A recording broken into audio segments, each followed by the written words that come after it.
Boss.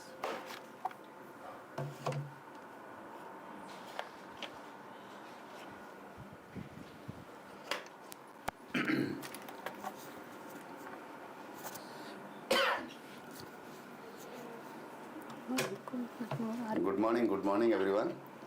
So this is the Prashant Gowda sir from PR Academy. ఈరోజు Indian history. So last సెషన్లో madam పరిచయం చేశాను, but నేను లేకపోవడంతో సో డైరెక్ట్ క్లాస్ స్టార్ట్. ఆ రోజు కూడా చెప్పాను కదా, టెక్నికల్ ఇష్యూ వల్ల కొంచెం డిలే అయిందని. సో ఈరోజు మనం ఇండియన్ హిస్టరీ నుంచి లైవ్ సెషన్ అని కండక్ట్ చేయడం జరుగుతుంది. మీకు మాట ఇవ్వడం జరిగింది. పేపర్ 2 రెగ్యులర్గా అయితే మనం లైవ్ టెస్ట్ నిర్వహించాం, అలాగే పేపర్ 1 కూడా నిర్వహిస్తాం అనేసి. సో ఈరోజు ఇండియన్ హిస్టరీ ఉంటుంది, రేపు రీజనింగ్ ఉంటుంది, త్వరలో పాలిటీ కూడా మీకు ఇంట్రొడ్యూస్ చేయడం జరుగుతుంది. అలాగే హిస్టరీ, పాలిటీ, జాగ్రఫీ ప్రతి ఒక్క టాపిక్ నుంచి. సో జనరల్ స్టడీస్, అలాగే దాంతోపాటు సైన్స్ కూడా, అండ్ జీకే కరెంట్ త్వరలో ఇంకో 2-3 డేస్లో జీకే కరెంట్ అఫైర్స్ సంబంధించి జీకే ఆల్రెడీ అవుతుంది. కరెంట్ అఫైర్స్ షార్ట్తో పాటు కూడా మీకు లైవ్ ఒక 2-3 డేస్ కంటిన్యూ చేయడం జరుగుతుంది. సో ఇలా డీటెయిల్గా మీకు ప్రతి ఒక్క రోజు ప్రతి ఒక్క దాని గురించి మీకు అయితే అవగాహన కల్పిస్తూ మీరు అందిస్తున్నటువంటి సహకారం PR. May audible clearly so please comment in comment box. ఓకేనా? కామెంట్ చేయండి, ఒకసారి కామెంట్ చేయండి అమ్మా. May audible clearly. Triveni madam ఒకసారి చెప్పండి. త్రివేణి మేడం ఒకసారి. May audible clearly. Yes, done, thank you. So ఈరోజు సెషన్లో మరి without delay high qualified well experience teacher and తనకంటూ ఒక ప్రత్యేకమైన గుర్తింపు కలిగినటువంటి ఒక బెస్ట్ టీచర్తో పాటు ఒక క్వశ్చన్కి సుదీర్ఘంగా చాలా డీటెయిల్గా డెప్త్గా అనలిస్ట్ చేసి ఎక్స్ప్లెయిన్ చేసే ఎబిలిటీ కలిగినటువంటి ఒక బెస్ట్ టీచర్ చేత ఈరోజు ఇండియన్ హిస్టరీ అనేది ఇంట్రొడ్యూస్ చేయడం జరిగింది. గతంలో మీరు చూసారు మ్యామ్కి. సరే, ఈ సెషన్లో కూడా మేముతో పాటు క్లాస్ చేయడం జరిగింది. So I welcome to Satyabharat madam. Please host this class and continue this class. So ప్రతి ఒక్కరు మ్యామ్కి అందరికి గుడ్ మార్నింగ్ చెప్పి. Good morning everyone. So right. So ఈరోజు సెషన్ నుంచి మీకు ఎండోమెంట్ జనరల్ నోటిఫికేషన్ వచ్చి దాని ఎగ్జామ్ అయినంత వరకు, ఓకేనా? సో ఈ ఫ్యాకల్టీస్ ఎవరైతే నేను ఇంట్రొడ్యూస్ చేస్తున్నానో వారందరూ మీతో పాటు కంటిన్యూ చేస్తారు. సో మీకు మా పిఆర్ అకాడమీ నుంచి 100% సపోర్ట్ ఉంటుంది. ప్లస్ ప్రతి ఒక్కరికి ఫేవరబుల్ ఉంటుంది. మీ యొక్క జీవిత గమ్యాన్ని చేరుకోవడానికి పిఆర్ అకాడమీ ఎప్పుడు కూడా హెల్ప్ఫుల్ ఉంటుంది. Hope you understand. So ma'am గారు క్లాస్ కంటిన్యూ చేస్తారు. సో ఇంకా ఎక్కువ డిస్కషన్ చేయట్లేదు. Thank you for your cooperation, ఓకేనా? సో ఇంతవరకు మీరందరూ ఎలాగైతే నన్ను సహకరించారో మేము కూడా అలా సహకరిస్తారని కోరుకున్నాను. Thank you ma'am. టేక్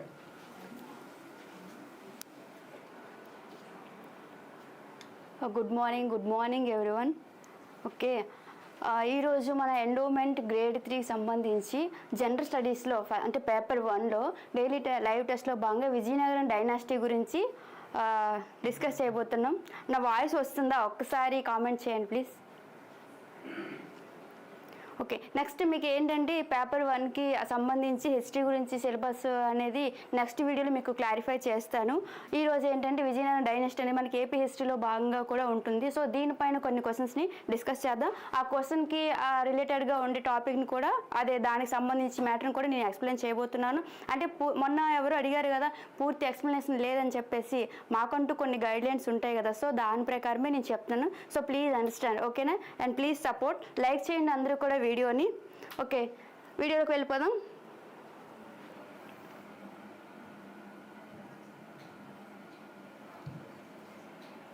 చూడండి, మనకి ఎండోమెంట్ గ్రేడ్ 3లో భాగంగా చూడండి, ఇక్కడ ఏంటంటే మనకి లేటెస్ట్ డిజిటల్ వీడియోస్ ఉంటాయి. అలాగే పేపర్ 1 పైన 40 బిట్స్ అనేది తయారు చేయడం జరిగింది. అలాగే మనకి పేపర్ 2 ఉంది కదా, మా పేపర్ 2 కూడా 40,000 బిట్స్ అయితే కంప్లీట్ అయిపోయి. నెక్స్ట్ చూడండి, మీకు అలాగే మెటీరియల్ కూడా వచ్చేసి చూడండి ఎంత కలర్ఫుల్గా ఉందో. మీకు పిక్చర్ ఓరియంటెడ్ ఉంటుంది. సో చదవడానికి అట్రాక్టివ్గా ఉంటుంది కాబట్టి చదవాలనిపిస్తుంది. చిన్నప్పుడు మనం పిల్లలకి బుక్స్ కొనాలంటే ఏంటి, దానిపైన బొమ్మలు చూసేసి అట్రాక్టివ్గా ఉన్నాయని చెప్పేసి పిల్లలకి కొంటాం కదా. అంటే ఏంటి, పిల్లలు ఆ బొమ్మలు చూసేసి ఇష్టపడతారు కాబట్టి మీకు కూడా అదే విధంగా ఇంట్రెస్ట్ ఉండాలని చెప్పేసి పిక్చర్ ఓరియంటెడ్ మెటీరియల్ అయితే తయారు చేయడం జరిగింది. సో మనం వెంటనే వీడియోలోకి వెళ్ళిపోదాం. ఫస్ట్ క్వశ్చన్ చూద్దాం.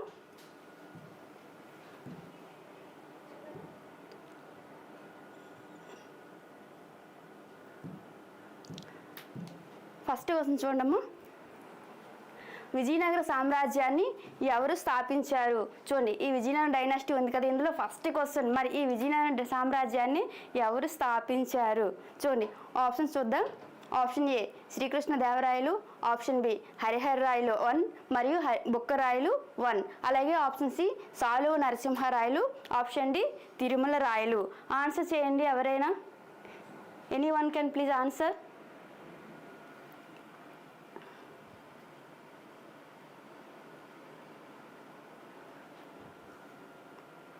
విజయనగర సామ్రాజ్యాన్ని ఎవరు స్థాపించారు? Option A Krishnadevarayalu, option B Harihararayalu 1 మరియు Bukkarayalu 1, option C Saluva Narasimharayalu, option D Tirumala Rayalu. Okay, ఇంకా ఎవరు లైవ్కి అటెండ్ అవ్వనట్లుంది.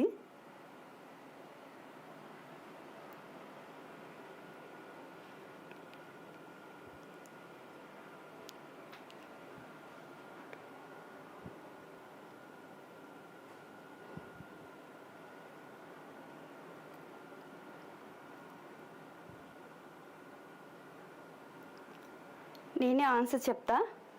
ఓకే, చూడండి, విజయనగర సామ్రాజ్యాన్ని ఎవరు స్థాపించారని అంటే ఆప్షన్ బి కరెక్ట్ ఆన్సర్ అన్న. హరిహరరాయలు 1, బుక్కరాయలు 1. అయితే మరి హరిహరరాయలు, బుక్కరాయలు చూసుకున్నట్లయితే వీళ్ళిద్దరూ కూడా ప్రతాపరుద్రుని కాలంలో కోశాధికారులుగా ఉండేవాళ్ళు. చూడండి, రెండవ ప్రతాపరుద్రుని కాలంలో ఈ రెండవ ప్రతాపరుద్రుడు ఎవరమ్మా? కాకతీయ సామ్రాజ్యంలో చివరి పాలకుడు. ఈ కాకతీయ సామ్రాజ్యంలో చివరి పాలకుడు రెండవ ప్రతాపరుద్రుని దగ్గర ఈ హరిహరరాయలు, బుక్కరాయలు వీళ్ళిద్దరూ కూడా కోశాధికారులుగా పనిచేస్తారు. అయితే ఈ ప్రతాపరుద్రుని పైన మహమ్మద్ బిన్ తుగ్లక్ దండయాత్ర చేసేసి అతన్నేమో తీసుకొని వెళ్ళిపోతారు. రెండో ప్రతాపరుద్రుడిని తీసుకొని వెళ్ళిపోతే ఆ రెండో ప్రతాపరుద్రుడేమో ఆ అవమానాన్ని భరించలేక నర్మదా నదిలో దూకి చనిపోతాడు. ఆ నర్మదా నదిలో దూకి చనిపోయిన తర్వాత కాకతీయ సామ్రాజ్యం అనేది పతనం అయిపోతుంది. ఆ కాకతీయ సామ్రాజ్యం పతనం అయిపోయిన తర్వాత ఈ హరిహరరాయలు, బుక్కరాయలు ఏం చేస్తారు అంటే కర్ణాటకలోని కంపిలి రాజ్యానికి వెళ్ళిపోతారు. ఆ కంపిలి రాజ్యం యొక్క రాజధాని అనిగొంది లేదా అనిగొండ అని అంటారు. ఆ రాజ్యానికి వెళ్ళిపోతారు. ఆ రాజ్యాన్ని మరి అక్కడ ఎవరు పరిపాలిస్తున్నారు? కంపిలి రాయుడు పరిపాలిస్తున్నారు. ఈ కంపిలి రాయుడు రాజ్యానికి వెళ్ళిపోయి అక్కడ కోశాధికారులుగా పనిచేస్తారు. ఇక్కడ చూడండి అంటారు కదా, రామేశ్వరం పోయినా శనేశ్వరం విడిచిపెట్టినట్లు మహమ్మద్ బిన్ తుగ్లక్ మళ్ళీ ఆ కంపిలి రాయుడు పైన దండయాత్రకు వెళ్తారు. యాక్చువల్గా బుర్హాన్ షా అనే ఒక సైన్యాధికారి ఉంటాడు. అతనేమో మహమ్మద్ బిన్ తుగ్లక్ని వ్యతిరేకించి అతను ఎక్కడికి వెళ్ళిపోతాడు? కంపిలి రాజ్యానికి వెళ్ళిపోతాడు. అతన్ని చంపడానికి అని చెప్పేసి మహమ్మద్ బిన్ తుగ్లక్ ఏమో కంపిలి రాజ్యానికి వెళ్తే అక్కడేమో బుర్హాన్ షాని చంపేసి కంపిలి రాయుడిని ఓడించేసి మళ్ళీ ఇక్కడ ఈ హరిహరరాయల్ని, బుక్కరాయల్ని ఇద్దరిని బంధించేసి తీసుకొచ్చేసి ఆ ఢిల్లీలో ఏం చేస్తారు? ఇస్లాం మతంలోకి మార్చేస్తారు. యాక్చువల్గా ఈ హరిహరరాయలు, బుక్కరాయలు వీళ్ళిద్దరూ కూడా హిందూ మతస్థులు, కానీ మహమ్మద్ బిన్ తుగ్లక్ ఇస్లాం మతంలోకి మార్చేస్తారు. మరి అదే తర్వాత అదే టైం పీరియడ్లో ఏం జరుగుతుందంటే ఆంధ్రలో విమోచన ఉద్యమం సాగుతుందన్నమాట. అంటే ఇస్లాం మత వ్యాప్తి అనేది జరగకుండా, ఆంధ్రదేశంలో జరగకుండా విమోచన ఉద్యమం సాగుతుంది. అరవీటి సోమరాజు ఆధ్వర్యంలో సాగుతుందమ్మా. అయితే ఈ విమోచన ఉద్యమాన్ని అంటే నిర్మూలించడానికి అని చెప్పేసి మహమ్మద్ బిన్ తుగ్లక్ ఏం చేస్తారు? హరిహరరాయల్ని, బుక్కరాయల్ని కూడా ఎక్కడికి పంపిస్తారు? అక్కడ కంపిలి రాజ్యానికి పంపిస్తారు అన్నమాట. పంపించిన తర్వాత అప్పుడు అక్కడ విద్యారణ్య స్వామి ఉంటారు కదా, ఆ విద్యారణ్య స్వామి సహాయంతో వీళ్ళిద్దరూ కూడా ఏం చేస్తారు అంటే మళ్ళీ తిరిగి హిందూ మతస్థులుగా మారిపోతారు. హిందూ మతస్థులుగా మారిపోయి 1336లో ఏప్రిల్ 18న వైశాఖ శుద్ధ సప్తమి రోజున ఈ విజయనగర సామ్రాజ్యాన్ని స్థాపిస్తారు. అయితే ఈ హరిహరరాయలు, బుక్కరాయలు ఉన్నారు కదమ్మా, వీళ్ళు స్థాపించేటప్పుడు వాళ్ళ వంశం సంగమ వంశం ఉంటుంది. ఎందుకంటే ఈ హరిహరరాయలు, బుక్కరాయలు వాళ్ళ నాన్న పేరు ఏంటంటే సంగముడు అన్నమాట. అతను మంగళ నిలయ ప్రాంతానికి చెందినవాడు. వాళ్ళ తల్లి పేరు మానాంబిక. ఈ మానాంబికకును సంగముడికి 5 పిల్లలు ఉంటారు. హరిహరరాయ, బుక్కరాయ, కంపన, మద్దప్ప, మారప్ప అంటారు. వీళ్ళ 5 కొడుకులు అనమాట. అందులో ఈ హరిహరరాయలు, బుక్కరాయలు తన తండ్రి పేరు మాదిరిగానే సంగమ వంశాన్ని స్థాపిస్తారు. మరి ఈ విజయనగర సామ్రాజ్యాన్ని స్థాపించింది ఎవరు అని అంటే ఇక్కడ హరిహరరాయలు 1 మరియు బుక్కరాయలు 1 అమ్మ. అంటే కరెక్ట్ ఆప్షన్ వచ్చేసి ఆప్షన్ బి అన్నమాట. ఇక్కడ కృష్ణదేవరాయలు, సాలువ నరసింహరాయలు, తిరుమల రాయలు ఉన్నారు కదా, ఈ కృష్ణదేవరాయలు వచ్చేసి తులువ వంశానికి చెందిన రాజు. అలాగే సాలువ నరసింహరాయలు వచ్చేసి సాలువ వంశానికి చెందిన రాజు. అలాగే తిరుమల రాయలు వచ్చేసి అరవీటి వంశానికి చెందిన రాజు. అలాంటి ఈ విజయనగర సామ్రాజ్యాన్ని 4 వంశాలు పరిపాలిస్తాయమ్మా. సంగమ, సాలువ, తులువ, అరవీటి రాజవంశాలు పరిపాలిస్తాయి. ఫర్దర్ బిట్స్ వచ్చేటప్పుడు వాటి గురించి మళ్ళీ డీప్గా డిస్కస్ చేద్దాం. అయితే ఇక్కడ విజయనగర సామ్రాజ్యాన్ని మరి ఎవరు స్థాపించారు అని అంటే కరెక్ట్ ఆన్సర్ ఏంటన్నా ఆప్షన్ బి హరిహర రాయలు మరియు బుక్కరాయలు 1. నెక్స్ట్ క్వశ్చన్ చూద్దాం. విజయనగర సామ్రాజ్యం ఏ సంవత్సరంలో స్థాపించబడింది?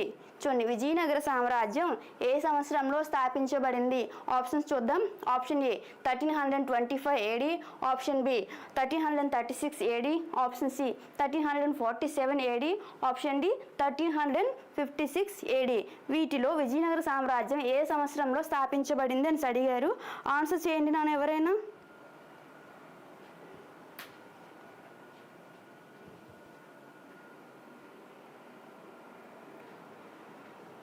విజయనగర సామ్రాజ్యం ఏ సంవత్సరంలో స్థాపించబడింది?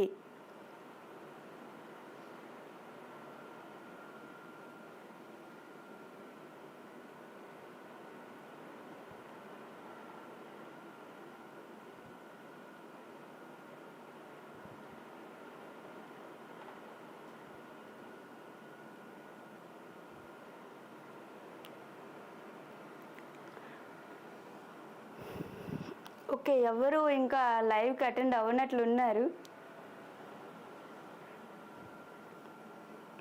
దీని ఆన్సర్ వచ్చేసి ఆప్షన్ బి 1336. ఇంతకు ముందే చెప్పాను కదమ్మా, హరిహర రాయలు 1 మరియు బుక్కరాయలు 1 వీళ్ళిద్దరూ కలిసి ఏం చేశారు?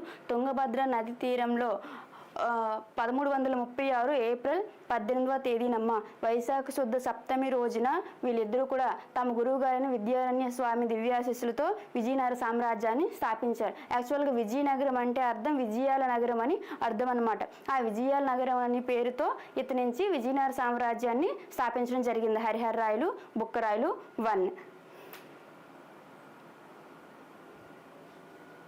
ఇక్కడ దీని కరెక్ట్ ఆన్సర్ వచ్చేసి ఆప్షన్ బి 1336 AD, ఏప్రిల్ 18న. ఏప్రిల్ 18న స్టార్ట్ చేస్తారు. అయితే ఇది తెలుగులో మా లెక్క అదే నెలల ప్రకారం చెప్పాలంటే వైశాఖ శుద్ధ సప్తమి రోజున దీన్ని స్టార్ట్ చేయడం జరుగుతుంది. తుంగభద్ర నది తీరంలో స్టార్ట్ చేస్తారమ్మా. ఓకేనా? ఇక్కడ చూడండి 1325 ఉంది కదా, ఇక్కడ 1325 AD వచ్చేసి మహమ్మద్ బిన్ తుగ్లక్ వచ్చేసి రాజ్యానికి రావడం జరుగుతుంది ఈ ఇయర్లో. చూడండి, మహమ్మద్ బిన్ తుగ్లక్ 1325 నుంచి 1351 వరకు ఉంటారు. ఎవరు?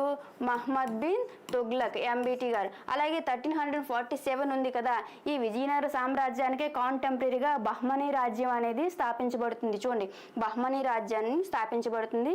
ఈ బహ్మనీ రాజ్యాన్ని ఎవరు స్టార్ట్ చేస్తారు అంటే హసన్ గంగు స్టార్ట్ చేస్తారు. అజ్హర్ మహమ్మద్ అల్లావుద్దీన్ హసన్ గంగు. చూడండి, అజ్హర్ మహమ్మద్ అల్లావుద్దీన్ హసన్ బహమన్ షా స్టార్ట్ చేస్తారమ్మా. ఇతని పేరేంచి షార్ట్ కట్లో హసన్ గంగుగా పిలుస్తారనమాట. ఓకేనా? ఈ 1347లో బహ్మనీ రాజ్యాన్ని స్టార్ట్ చేస్తారు. ఆ బహ్మనీ రాజ్యానికి గుల్బర్గా రాజధానిగా ఉంటుంది. గుల్బర్గా అనేది కర్ణాటకలోనే ఉంటుంది. ఓకేనా? చూడండి, ఈ విజయనగర సామ్రాజ్యానికి కాంటెంపరీగా ఇంకొక రాజ్యం ఏ స్థాపించబడిందని అంటే 1347లో బహ్మనీ సామ్రాజ్యం స్థాపించబడుతుంది.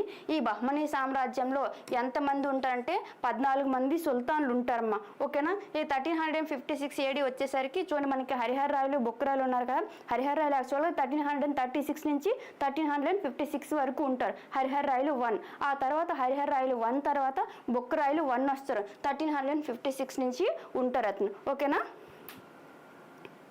నెక్స్ట్ క్వశ్చన్ చూద్దాం. విజయనగర సామ్రాజ్యాన్ని పరిపాలించిన రాజవంశాల సరైన క్రమం ఏమిటి?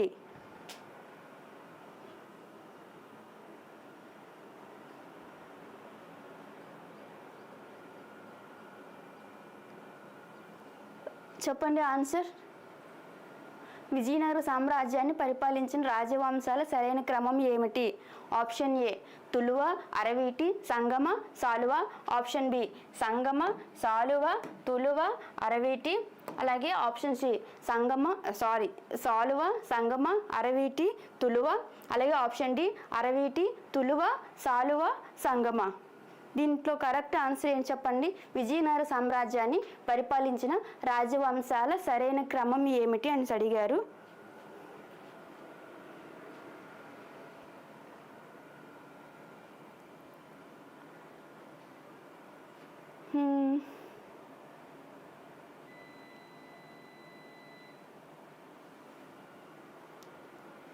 ఓకే, కరెక్ట్ ఆన్సర్ వచ్చేసి ఆప్షన్ బి అమ్మ. సంగమ, సాలువ, తులువ, అరవీటి ఈ 4 రాజవంశాలు కూడా విజయనగర సామ్రాజ్యాన్ని పరిపాలిస్తాయి. ఓకే, దాసరి తిరుపతిరావు గారు వెరీ గుడ్ అండి. సంగమ, సాలువ, తులువ, అరవీడు. నెక్స్ట్ హేమ కనపర్తి 3 కదా. ఓకే, వెరీ గుడ్ ఆన్సర్ అమ్మ. నెక్స్ట్ తులువ కృష్ణదేవరాయ. ఓకే, తులువ కృష్ణదేవరాయ. చూడండి, ఇక్కడ సంగమ, సాలువ, తులువ, అరవీటి ఈ 4 రాజవంశాలు కూడా విజయనగర సామ్రాజ్యాన్ని పరిపాలించడం జరిగింది. అయితే ఇక్కడ సంగమ వంశం ఉంది కదమ్మా, ఫస్ట్ది వచ్చేసి సంగమ వంశము. మరి ఇది ఏ ఇయర్ నుంచి ఏ ఇయర్ వరకు పరిపాలించిందంటే 1336 నుంచి 1485 వరకు పరిపాలిస్తుంది. అలాగే రెండోది వచ్చేసి సాలువ వంశం అన్నాం కదా, అలాగే ఇది వచ్చేసి 1485 నుంచి 1505 వరకు పరిపాలిస్తుంది. అలాగే థర్డ్ వన్ వచ్చేసి తులువ వంశం అమ్మ. ఈ తులువ వంశం వచ్చేసి 1505 నుంచి 1570 వరకు పరిపాలిస్తుంది. అలాగే చివరిది వచ్చేసి అరవీటి వంశము. అరవీటి లేదా అరవీడు అని అంటారు. ఈ అరవీటి వంశాన్ని ఎప్పుడని అంటే 1570 నుంచి 1680 వరకు పరిపాలించడం జరుగుతుంది. ఇక్కడ చూడండి, సంగమ వంశం అంటే ఇది ఎన్ని ఇయర్స్? 149 years rule చేసిందమ్మా. ఇక్కడ సాలువ వంశం ఎన్ని ఇయర్స్? 20 ఇయర్స్ రూల్ చేసింది. అలాగే తులువ వంశం ఎన్ని ఇయర్స్ రూల్ చేసిందని అంటే 65 ఇయర్స్ రూల్ చేసింది. అలాగే అరవీడు వంశం ఎన్ని ఇయర్స్ రూల్ చేసిందని అంటే 110 ఇయర్స్ రూల్ చేసింది. ఇక్కడ చూడండి, ఫస్ట్ విజయనగర సామ్రాజ్యాన్ని సంగమ వంశం పరిపాలిస్తుంది. ఆ తర్వాత సాలువ వంశం వస్తుంది. సాలువ వంశం తర్వాత తులువ వంశం వస్తుంది. తులువ వంశం తర్వాత అరవీటి వంశం వస్తుంది. అరవీడి వంశం అని కూడా అంటారు. ఈ సంగమ వంశం ఎప్పటి నుంచి ఎప్పటి వరకు అంటే 1336 నుంచి 1485 వరకు ఉంటుంది.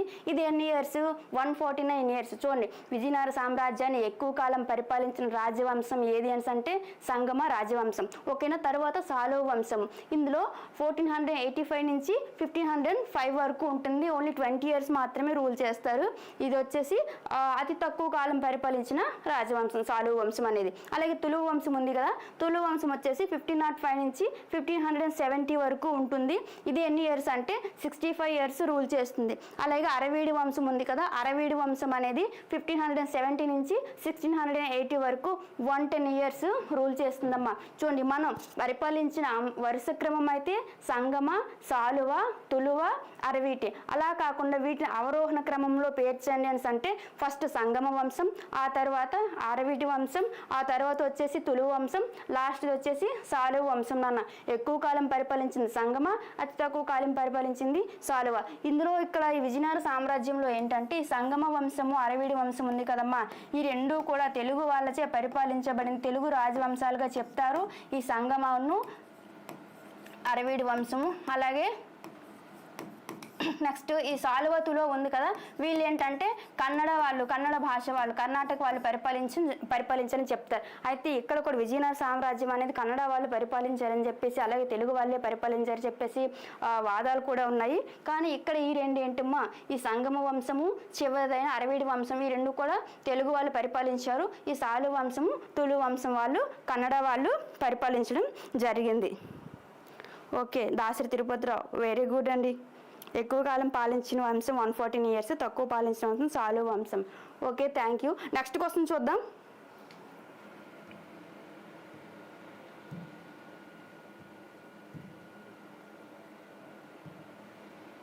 ఫోర్త్ క్వశ్చన్, విజయనగర సామ్రాజ్యం యొక్క రాజధాని ఏది? చూడండి, ఈ విజయనగర సామ్రాజ్యానికి మరి ఏది రాజధానిగా ఉండేదని అడిగారు.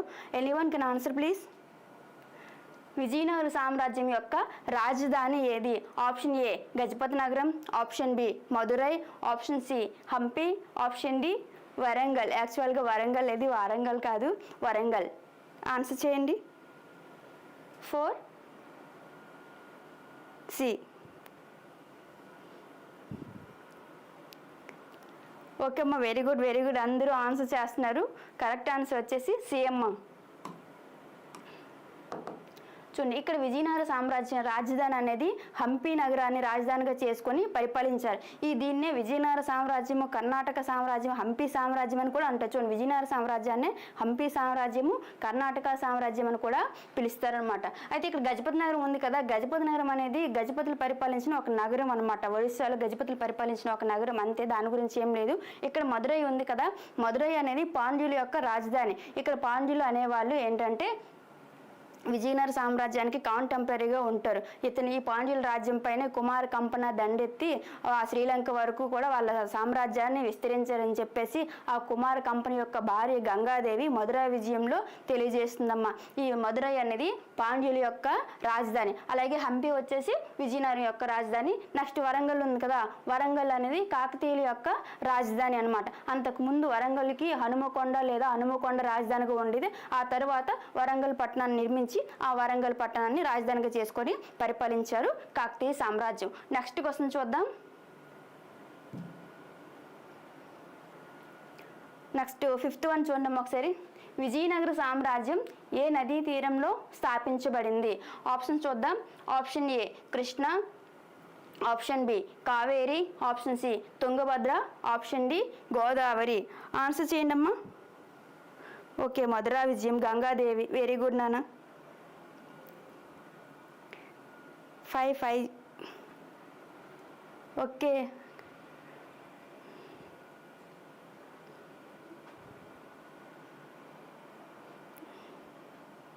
ఆ గంగాదేవి యొక్క గురువు గారు అగస్త్యుడే. నెక్స్ట్ చూడండి, విజయనగర సామ్రాజ్యం ఏ నదీ తీరంలో స్థాపించబడింది అని అడిగారు. ఓకే, తుంగభద్ర నది. 5C. కరెక్ట్ ఆన్సర్ నాన్న. చూడండి, ఈ తుంగభద్ర నదీ తీరంలో విజయనగర సామ్రాజ్యం అనేది స్థాపించబడింది. ఈ విజయనగర సామ్రాజ్యం అనేది తుంగభద్ర నదికి ఉత్తర వైపున అనమాట. ఓకేనా, ఉత్తర వైపున స్థాపించబడింది. కృష్ణా నదికి అయితే దక్షిణ వైపున స్థాపించబడుతుంది. అలాగే ఈ కృష్ణ ఉంది కదా, ఈ కావేరి అనేది తమిళనాడులో ఉంటుంది. ఈ కృష్ణా గోదావరి అనేది రెండు కూడా ఆంధ్రప్రదేశ్లో ప్రవహించే నదులు అనమాట. ఈ రెండు మహారాష్ట్రలో పుట్టి ఆంధ్రప్రదేశ్లో ప్రవహించి బంగాళాఖాతంలో కలిసిపోతాయి కృష్ణా గోదావరి. ఈ తుంగభద్ర నదిపైన విజయనగర సామ్రాజ్యం అనేది స్థాపించబడింది. నెక్స్ట్ క్వశ్చన్ చూద్దాం.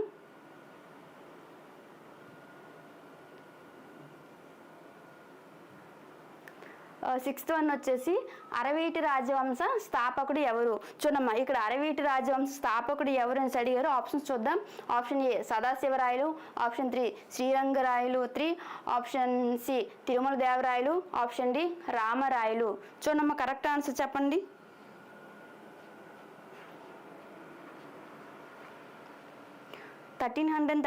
ఏప్రిల్ 21 విజయనగర సామ్రాజ్యం కాదు, 1336 ఏప్రిల్ 18 నాన్న. ఏప్రిల్ 21 మొదటి పానిపట్ యుద్ధం ఉంటుంది కదా, 1526 ఏప్రిల్ 21 మొదటి పానిపట్ వార్ జరుగుతుంది. విజయనగర సామ్రాజ్యం ఏప్రిల్ 18.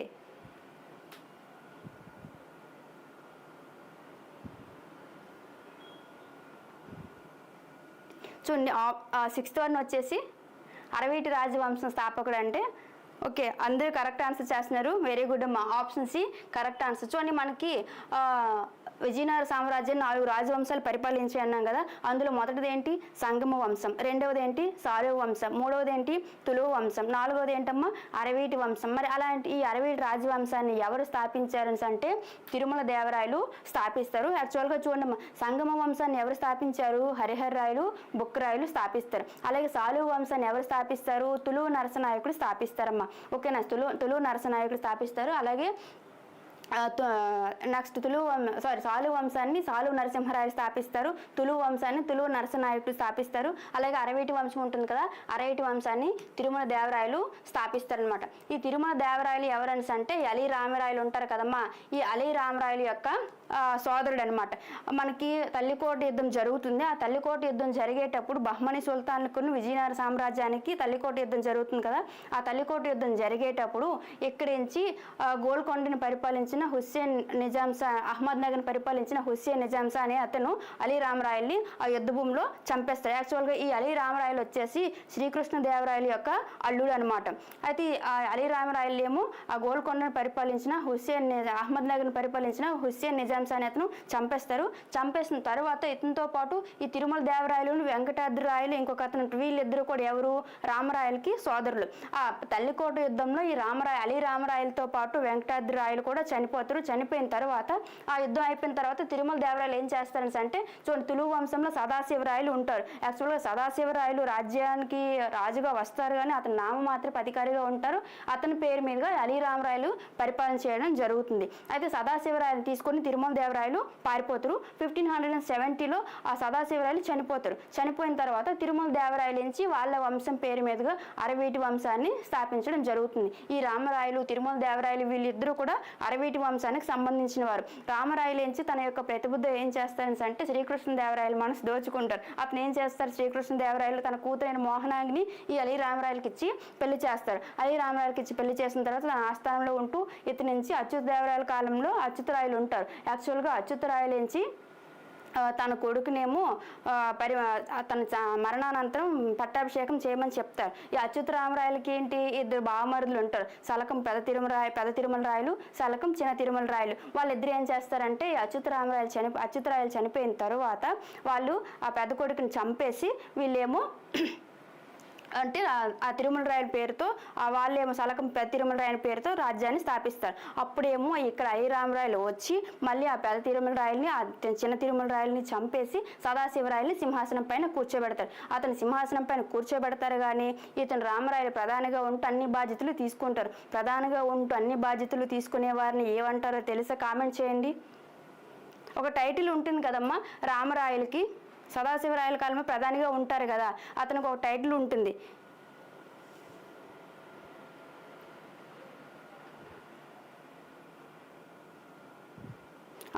చిన్నాదేవి, తిరుమల దేవి ఎవరి వైఫ్స్ అనా? శ్రీకృష్ణదేవరాయల వైఫ్స్ అమ్మా.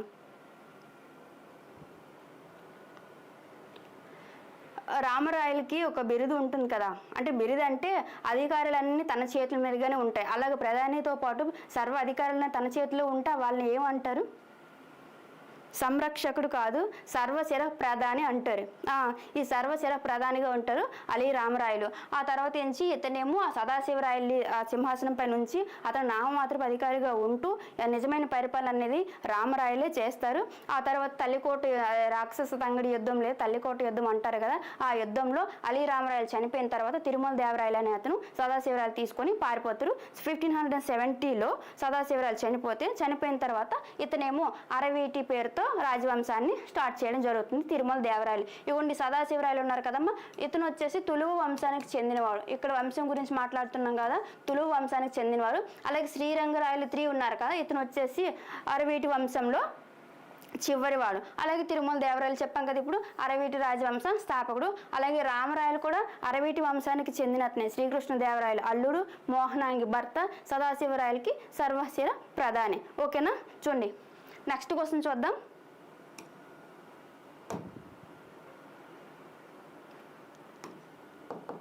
విజయనగర సామ్రాజ్యంలోని గొప్ప పాలకుడు ఎవరు? చూడండి, విజయనగర సామ్రాజ్యాన్ని ఎన్ని రాజవంశాలు పరిపాలించని చెప్పాము? 4 రాజవంశాలు పరిపాలించే. అందులో రాజవంశం గురించి అడగలేదు, విజయనగరం సామ్రాజ్యం మొత్తానికే గొప్ప పాలకుడు ఎవరు అని అడిగారు. ఆప్షన్స్ చెప్తాను, ఒకసారి చూడండి. Option A Bukkarayalu 1, option B Devarayalu 2, option C Srikrishnadevarayalu, option D Harihara Rayalu. Answer చేయండి. 7th one C.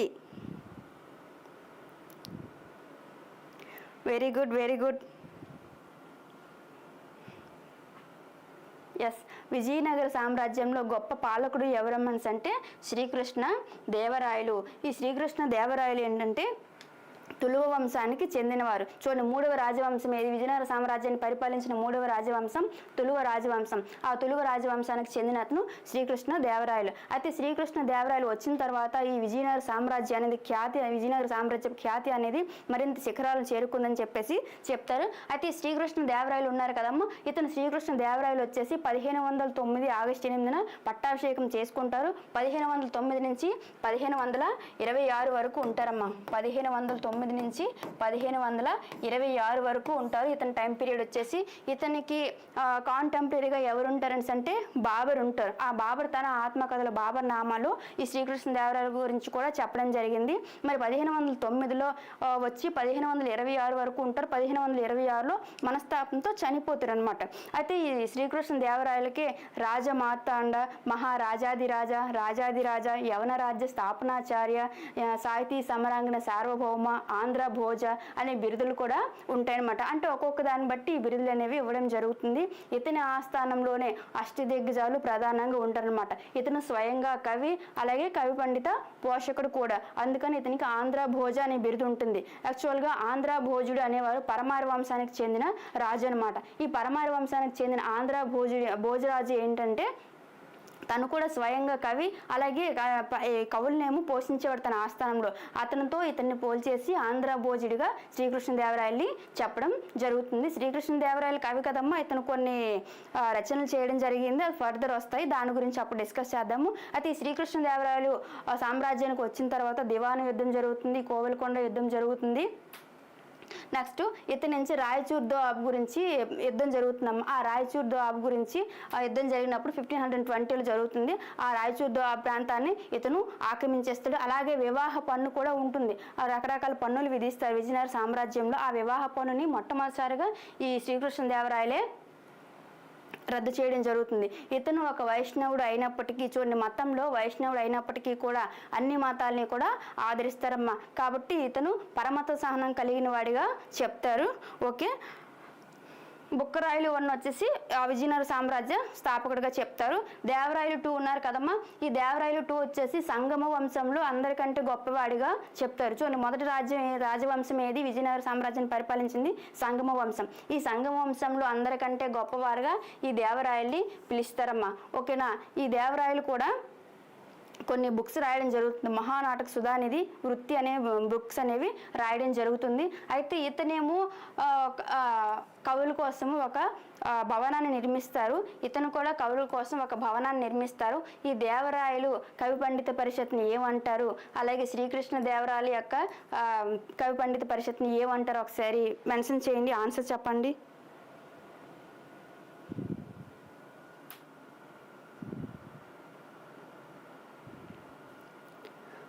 Telugu language దేనికి అంటే తెలుగులో రాసిన బుక్ ఏదైనా?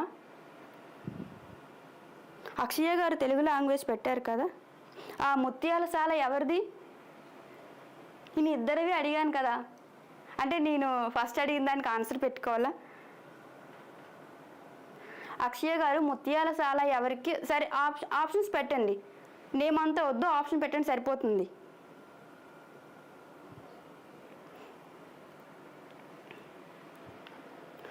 ఓకే, ముత్యాలశాల అనేది దేవరాయలు 2 అమ్మ, 2వ దేవరాయలు. అలాగే భువన విజయం అనేది శ్రీకృష్ణ దేవరాయలు. అంటే కవి పండిత పరిషత్ కోసం వీళ్ళు భవనాన్ని స్థాపిస్తారు. వాటి పేర్లు ఏం పేరు అంటే ముత్యాలశాల అనేది 2వ దేవరాయలు, అలాగే భువన విజయం అనేది శ్రీకృష్ణ దేవరాయలు. ఈ హరిహర రాయలు 2 వచ్చేసి సంగమ వంశానికి చెందినవాడమ్మా. ఓకే, ఆముక్త మాల్యద శ్రీకృష్ణ దేవరాయలు తెలుగు లాంగ్వేజ్లో రాస్తారు. ఉషా పరిణయం, జాంబవతి పరిణయం అనేవి సాంస్క్రిట్ లాంగ్వేజ్లో రాస్తారు. వాటితో పాటు మదాలస చరిత్ర, సత్యవధ పరిణయం అనేవి కూడా ఉంటుందన్నమాట. ఎస్, తెలుగు లాంగ్వేజ్ డెవలప్ చేస్తారు. యాక్చువల్గా వీళ్ళ యొక్క అధికార భాష ఏంటంటే కన్నడ నాన్న. వీళ్ళు అభిమానించిన భాష ఏదేంటి అంటే తెలుగు అనమాట.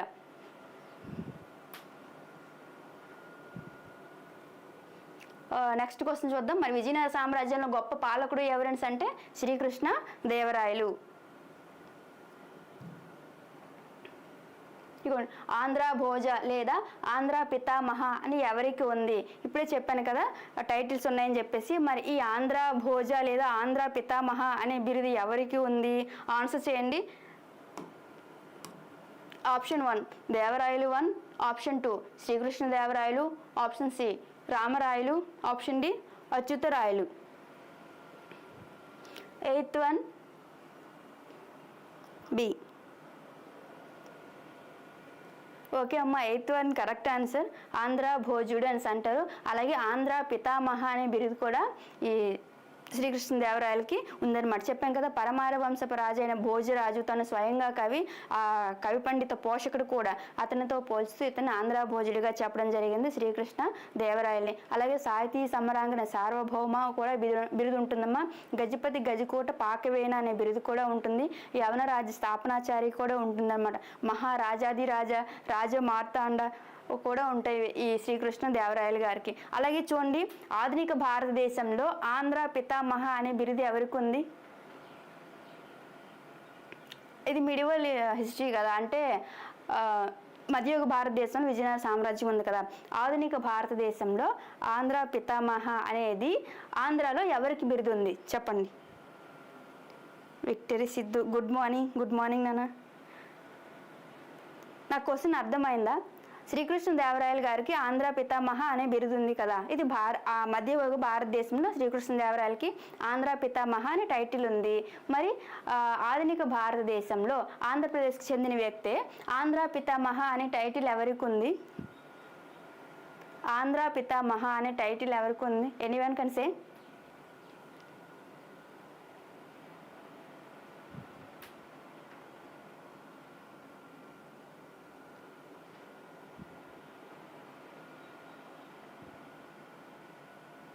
పొట్టి శ్రీరాములు కాదు.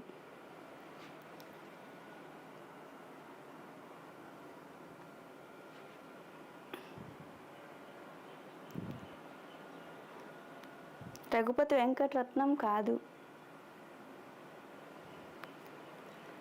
మారపాటి హనుమంతరావు నాన్న ఆంధ్ర పితామహ. పొట్టి శ్రీరాములు కాదు, అతను అమరజీవి పొట్టి శ్రీరాములు. ఆంధ్ర పితామహ మాడపాటి హనుమంతరావు గారికి ఉంది. నెక్స్ట్ క్వశ్చన్ చూద్దాం. చూడండి మరి ఆంధ్ర భోజ లేదా ఆంధ్ర పితామహ అనే బిరుదు అనేది ఎవరికి ఉంది అని అంటే option B Srikrishna Devarayalu correct answer.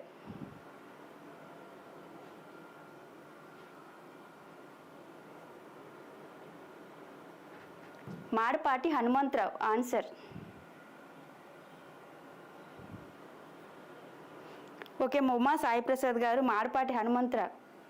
Next శ్రీకృష్ణదేవరాయల ఆస్థానంలో ఉన్న 8 మంది కవులని ఏమని పిలిచేవారు? చూడండి ఇతను స్వయంగా కవి, అలాగే కవులను కూడా పోషించేవారు తన ఆస్థానంలో చెప్పుకున్నాం కదా.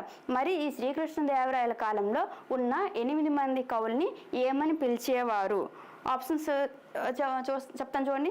ఆప్షన్ ఏ నవరత్నాలు, ఆప్షన్ బి అష్టప్రధానులు, ఆప్షన్ సి అష్టదిగ్గజాలు, ఆప్షన్ డి భువన విజేతలు. 9C. ఓకే వెరీ గుడ్ అమ్మా. శ్రీకృష్ణదేవరాయల ఆస్థానంలో ఉన్న 8 మంది కవుల్ని ఏమని పిలిచేవారు అంటే అష్టదిగ్గజాలు అని అంటారు. చూడండి ఈ అష్టదిగ్గజాలు ఎవరు? నంది తిమ్మన, తెనాలి రామకృష్ణుడు, రామరాజు భూషణుడు, అలాగే పింగళి సూరన, అయ్యలరాజు రామభద్రుడు, దూర్జటి, మాదయ్య గారి మల్లన, నెక్స్ట్ అల్లసాని పెద్దన. చూడండి వీటికి ఈజీగా గుర్తుపెట్టుకోవడానికి ఆల్రెడీ మీరు కోడ్ వినే ఉంటారు. ఓకేనా, నేను ఇంకొకసారి చెప్తున్నాను. అంటే భువన విజేతలు అనేది ఎవరికి ఏం లేదు, భువన విజేతలు కాదు. అంటే శ్రీకృష్ణదేవరాయల యొక్క సభా మండపం పేరు, సాహిత్య సభా మండపం పేరు భువన విజయమే, కానీ వాళ్ళు భువన విజేతలు కాదు. ఓకేనా, దీనికి ఎలాంటి ఇంపార్టెన్స్ లేదు, జస్ట్ ఆప్షన్ కోసం పెట్టారు. ఇక నవరత్నాలు, అష్టప్రధానులు మళ్ళీ వాటికి ఇంపార్టెన్స్ ఉంది. ఈ అష్టదిగ్గజాల గురించి డిస్కస్ చేశాక చెప్తాను. భువన విజేతలు అనేది ఏమి ఇంపార్టెన్స్ లేదు. అంటే శ్రీకృష్ణదేవరాయల యొక్క సభా మందిరం పేరు భువన విజయమే, కానీ అందులో ఉండే ఆ కవుల పేరు మాత్రం భువన విజేతలు కాదు నాన్న, అష్టదిగ్గజాలుగా చెప్తారు. ఈ అష్టదిగ్గజాలకి ఆల్రెడీ కోడ్ వచ్చేసింది. ఎన్టీఆర్, పద్మ, అక్షయ. వెరీ గుడ్ నాన్న. ఎన్టీఆర్ పద్మ కోడ్తో మనం ఈ అష్టదిగ్గజాలని గుర్తుపెట్టుకుంటాం. చూడండి, ఎన్ అంటే నంది తిమ్మన, టి అంటే తెనాలి రామకృష్ణుడు. చూడండి, నంది తిమ్మన గారు రాసింది పారిజాత పహర్ణం రాస్తారు. అలాగే తెనాలి రామకృష్ణుడు ఉన్నారు కదమ్మా, తెనాలి రామకృష్ణుడు వచ్చేసి యాక్చువల్గా అతని అసలు పేరు ముందు పేరు అంటే తెనాలి రామలింగుడు. శైవ కవిగా ఉండేటప్పుడు అది రామలింగుడిగా ఉండేది. ఆ తర్వాత అతను వైష్ణవంలోకి మారిన తర్వాత తెనాలి రామకృష్ణుడిగా మార్చుకోవడం జరిగింది. ఆ తర్వాత రామరాజు భూషణుడు. ఈ రామరాజు భూషణుడికి అసలు పేరు వచ్చేసి భట్టుమూర్తి అమ్మ. ఇతని నుంచి తిరుమల దేవరాయల యొక్క ఆస్థాన కవిగా ఉన్నారు. అతని నుంచి వాళ్ళ ఆస్థానానికి ఒక అలంకారంగా ఉన్నారని చెప్పేసి రామరాజు భూషణుడిగా మార్చడం జరిగింది. ఈ రామరాజు భూషణుడికి అసలు పేరు ఏంటని చెప్పాను, భట్టుమూర్తి. అలాగే ఈ రామరాజు భూషణుడు ఏం చేస్తారమ్మా, వశిచరిత్ర అనే గ్రంథాన్ని రాస్తారు. అలాగే పి అంటే పింగళ సువర్ణ ఉన్నారు కదా, ఈ పింగళ సువర్ణ వచ్చేసి కళాపూర్ణోదయమును రాఘవ పాండవీయం రాయడం జరుగుతుంది. అలాగే ఏ వచ్చేసి అల్లసాని పెద్దన. ఈ అష్టదిగ్గజాలు ఉన్నారు కదమ్మా, వీళ్ళందరిలో కల్లా గొప్ప వ్యక్తి ఎవరిని అంటే అల్లసాని పెద్దన. ఇతనేంటి మనుచరిత్ర అనే ప్రబంధం రాయడం జరుగుతుంది, హరికథాసారం కూడా రాయడం జరుగుతుంది అల్లసాని పెద్దన. అలాగే డి వచ్చేసి దోర్జటి అమ్మ. ఇతను శ్రీకాళహస్తీశ్వర శతకం, శ్రీకాళహస్తీశ్వర మహత్యం రాయడం జరుగుతుంది. ఇక్కడ చూడండి, మనకి ఈ 8 మంది కవులు ఉన్నారు కదా, ఈ 8 మంది కవుల్లో దోర్జటి తప్ప మిగతా వాళ్ళందరూ కూడా వైష్ణవులే. ఒక దోర్జటి మాత్రం శైవ కవి. శైవ కవి అని మనం ఎలా రికగ్నైజ్ చేయగలమంటే శ్రీకాళహస్తి మహత్యం ఉంది కదా, శివుని గురించి రాయడం జరుగుతుంది. అంటే శ్రీ అంటే సాలిపురుగు, కాలము అంటే పాము, హస్తి అంటే ఏనుగు, వాటి గురించి ఒక చిన్న స్టోరీ జరుగుతుంది కదా, ఆ స్టోరీ పేరు మీదుగానే శ్రీకాళహస్తి అనే పేరు వస్తుంది. శ్రీకాళహస్తి మహత్యం అని చెప్పేసి ఇతను రాయడం జరుగుతుంది. ఇతను ఒక్కడే శైవ కవి. అష్టదిగ్గజ కవులలో మిగతా వాళ్ళందరూ కూడా వైష్ణవులే, దోర్జటి. నెక్స్ట్ ఎం వచ్చేసి మాదయ్య గారి మల్లన. ఈ మాదయ్య గారి మల్లన ఏంటి, రాజశేఖర చరిత్రం రాయడం జరుగుతుంది. మరి ఈ రాజశేఖర చరిత్రం అనేది యాక్చువల్గా ప్రబంధం నాన్న. మరి రాజశేఖర చరిత్రం అనే నవలని ఎవరు రాశారు కామెంట్ చేయండి. ఓకే, రాజా, వెరీ గుడ్. అంటే నవరత్నాల గురించి మీరు చెప్పారు, అడ్వాన్స్గా ఉన్నారు. ఓకే, నవరత్నాలు అనేది రెండవ గుప్తుల రాజు అయిన రెండవ చంద్రగుప్తుని ఆస్థానంలో ఉంటారు. అలాగే అక్బర్ ఉంటారు కదమ్మా, అక్బర్ ఆస్థానంలో ఉండే వాళ్ళని కూడా నవరత్నాలుగానే పేర్కొంటారు. మరి అష్టప్రధానులు అనేది శివాజీ ఆస్థానంలో ఉంటారు. ఓకే, నేను ఇప్పుడు ఒక క్వశ్చన్ అడిగాను కదా, దానికి ఆన్సర్ చేయండి. కాళిదాసు కాదు, రాజశేఖర చరిత్ర అనేది ప్రబంధం. ఓకేనా, మరి ఈ రాజశేఖర చరిత్ర అనే నవలని ఎవరు రాశారు? మాదయ్య గారు మళ్ళీ రాజశేఖర చరిత్రం అనే ప్రబంధాన్ని రాశారు కదమ్మా. ఎస్, కందుకూరి వీరేశలింగం. కందుకూరి వీరేశలింగం గారు వచ్చేసి ఈ నవల రాజశేఖర చరిత్ర నవలను రాయడం జరుగుతుంది. అది తెలుగులో మొట్టమొదటి నవలగా పేర్కొనబడింది. అలాగే కందుకూరి వీరేశలింగంకి వచ్చేసరికి ఏంటమ్మా, ఇతనికి గద్య తిక్కన అనే బిరుదు కూడా ఉందన్నమాట. నెక్స్ట్ ఇంకొకరు ఎవరు ఉండిపోయారమ్మా, అయ్యల రాజు రామభద్రుడు. ఇతను వచ్చేసి రామాభ్యుదయం అనే గ్రంథాన్ని రాయడం జరుగుతుంది. వీళ్ళు అష్టదిగ్గజాలు. చూడమ్మా, అష్టదిగ్గజాలు ఎవరి ఆస్థానంలో ఉన్నారు, శ్రీకృష్ణదేవరాయల ఆస్థానంలో ఉన్నారు. అలాగే నవరత్నాలు అనేవాళ్ళు ఎవరి ఆస్థానంలో ఉండేవాళ్ళు అని అంటే చూడండి, ఇక్కడ అక్బర్ ఆస్థానంలో ఉండే కవులను కూడా, అంటే కవులని కాదు, ఒక్కొక్క పదవి అనమాట. ఆ అక్బర్ ఆస్థానంలో ఉండే వాళ్ళని కూడా నవరత్నాలు అంటారు. అలాగే గుప్తులు రాజైన రెండవ చంద్రగుప్త ఆస్థానంలో ఉండే కవులను కూడా నవరత్నాలుగానే పిలవడం జరుగుతుంది. ఈ నవరత్నాల్లో గొప్ప వాళ్ళైతే కాళిదాసు. నెక్స్ట్ క్వశ్చన్ చూద్దాం. 10th one చూడండి ఒకసారి. 10th one, శ్రీకృష్ణదేవరాయలు రచించిన తెలుగు కావ్యం పేరేమిటి? చూడండి, శ్రీకృష్ణదేవరాయలు రచించిన, ఇక్కడ ఏం అడిగారు, మనకి తెలుగు కావ్యం పేరు అడిగారు. మన ఆన్సర్ చేసేటప్పుడు క్వశ్చన్ కూడా కరెక్ట్గా చదువుకోలేము. ఒక్కొక్కసారి కావ్యం అడిగారు కదని చెప్పేసి మన చరిత్రము, పాండురంగ మహత్యము, ఆముక్తమాల్య, విజయ విలాసము అంటే ఇక్కడ వేరు ఇచ్చారు కాబట్టి ఓకే, కానీ అతనికి సంబంధించిన అన్ని ఇచ్చారు అనుకోండి, అది తెలుగులో ఏదో సంస్కృతిలో ఏదో తెలియాలి కదా. అందుకని శ్రీకృష్ణదేవరాయలు రచించిన తెలుగు కావ్యం ఏది అని అడిగారు. చూడండి, ఇక్కడ విజయనగర సామ్రాజ్యం, కర్ణాటక సామ్రాజ్యం కదమ్మా. మరి వీళ్ళ యొక్క అధికార భాష అయితే కన్నడ, కానీ వీళ్ళు అభిమానించి దాన్ని అభివృద్ధి చేసిన భాష ఏది అని అంటే తెలుగు. మరి అలాంటి ఈ తెలుగులో శ్రీకృష్ణదేవరాయలు గారు రచించిన కావ్యం ఏది అంటే ఆన్సర్ చేయండి. 10th one వచ్చేసి ఓకే, రేవంత్ రెడ్డి సి, స్వర్ణ సి, వెరీ గుడ్. సత్య సి. నెక్స్ట్ హేమ. ఆ గోదాదేవి కళ్యాణం గురించి ఉంటుంది ఇందులో. కరెక్ట్ ఆప్షన్ ఏంటి అమ్మా? కరెక్ట్ ఆప్షన్ వచ్చేసి ఆముక్తమాల్యద. యాక్చువల్గా దీన్ని అంటే చదివేటప్పుడు ఏంటంటే ఆ ముక్తమాల్యద అని చదవాలి. అంటే మనం ఆముక్తమాల్యద అని అలవాట్లో పొరపాటుగా చదివేస్తాం కదా, దాన్ని అలా చదవకూడదంట. ఆ ముక్తమాల్యద అని చదవాలి. అంటే విడిచిన దండను ధరించడం అని అర్థం అనమాట.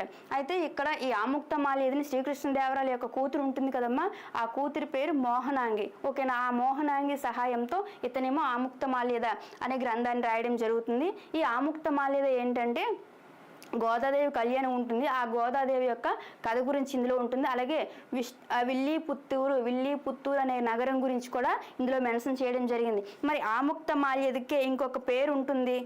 ఏంటి చెప్పండి? ఆముక్తమాల్యదకే ఇంకొక పేరు ఉంటుంది. ఓకే, కొంచెం హార్డ్ MCQ ఇవ్వండి. నెక్స్ట్ టైం నుంచి నేను అలాగే చెప్పాను, ఈసారికి ఓకే. నెక్స్ట్ ఫర్దర్ వీడియో నుంచి నేను హార్డ్నెస్ పెంచుతానా? ఓకేనా?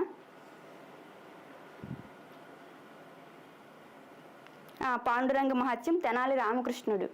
ఓకేనా? పాండురంగ మహత్యం, ఉద్భట చరిత్ర. నెక్స్ట్ ఘటికాచల మహత్యం కూడా ఉంటుందమ్మా. ఘటికాచల మహత్యం, ఉద్భటారాధ్య చరిత్ర తెనాలి రామకృష్ణుడికి ఉంటుంది. ఎస్.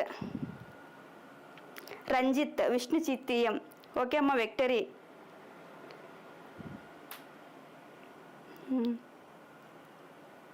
శ్రీకాంత్ రక్కం, నమస్తే sir. Vishnu Chittiyam correct answer. చూడమ్మ, శ్రీకృష్ణదేవరాయలు రచించిన తెలుగు కావ్యం ఏది? ఆముక్తమాల్యద. మరి ఈ ఆముక్తమాల్యదకి ఇంకొక పేరేంటి? విష్ణు చిత్తీయం అమ్మ. ఈ విష్ణు చిత్తీయంలో గోదాదేవి కథ ఉంటుంది. అలాగే విల్లీపుత్తూరు అనే గ్రామం గురించి కూడా ఉంటుందన్నమాట. నెక్స్ట్ ఈ మనుచరిత్ర ఉంది కదా, మనుచరిత్ర అనేది ఒక ప్రబంధము. దీనిని ఎవరు రాశారు? అల్లసాని పెద్దన గారు రాస్తారు. అష్టదిగ్గజ కవుల్లో గొప్పవారు ఎవరని అంటే అల్లసాని పెద్దన. ఈ మనుచరిత్రను అల్లసాని పెద్దన రాయడం జరుగుతుంది. పాండురంగ మహత్యం వచ్చేసి తెనాలి రామకృష్ణుడు రాస్తారు. అలాగే విజయ విలాసం ఉంటుంది కదా, మరి విజయ విలాసం ఎవరు రాశారు? ఆన్సర్ చేయండి ప్లీజ్. విజయ విలాసము ఎవరు రాశారు అంటే అతను విజయనగర సామ్రాజ్యంలో కవి కాదు, కానీ అతనికి కాంటెంపరీగా ఉండే వేరే రాజు యొక్క ఆస్థాన కవిగా ఉంటారు విజయ విలాసము. విజయ విలాసాన్ని ఎవరు రాశారు?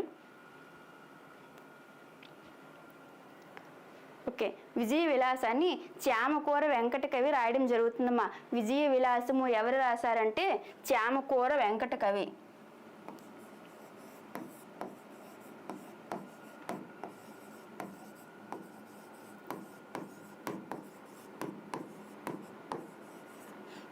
ఈ విజయ విలాసాన్ని చామకూర వెంకట కవి రాయడం జరుగుతుంది.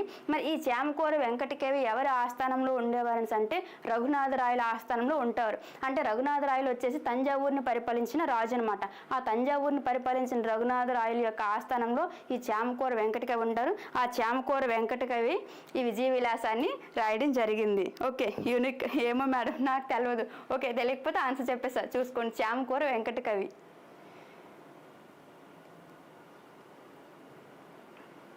చూడండి, మనకి ఎండోమెంట్ గ్రేడ్ 3లో ఇంకొకసారి చెప్తాను, మన ఛానల్లో ఎండోమెంట్ గ్రేడ్ 3కి సంబంధించిన అన్ని మెటీరియల్ అనేది కూడా అవైలబుల్గా ఉంది. చూడండి, ఇక్కడ మెటీరియల్తో పాటు మీకు బిట్స్ కూడా ఉన్నాయి. మనం ఎంత చదువుతామో దానికి డబుల్ అనేది టెస్టులు రాయాలి. చాలామంది లాస్ట్ డిఎస్సిలో అంటే సక్సెస్ సాధించారంటే టెస్టులు రాయడం వల్లనే ఎక్కువ మంది సాధించారు, అది చెప్పగలను.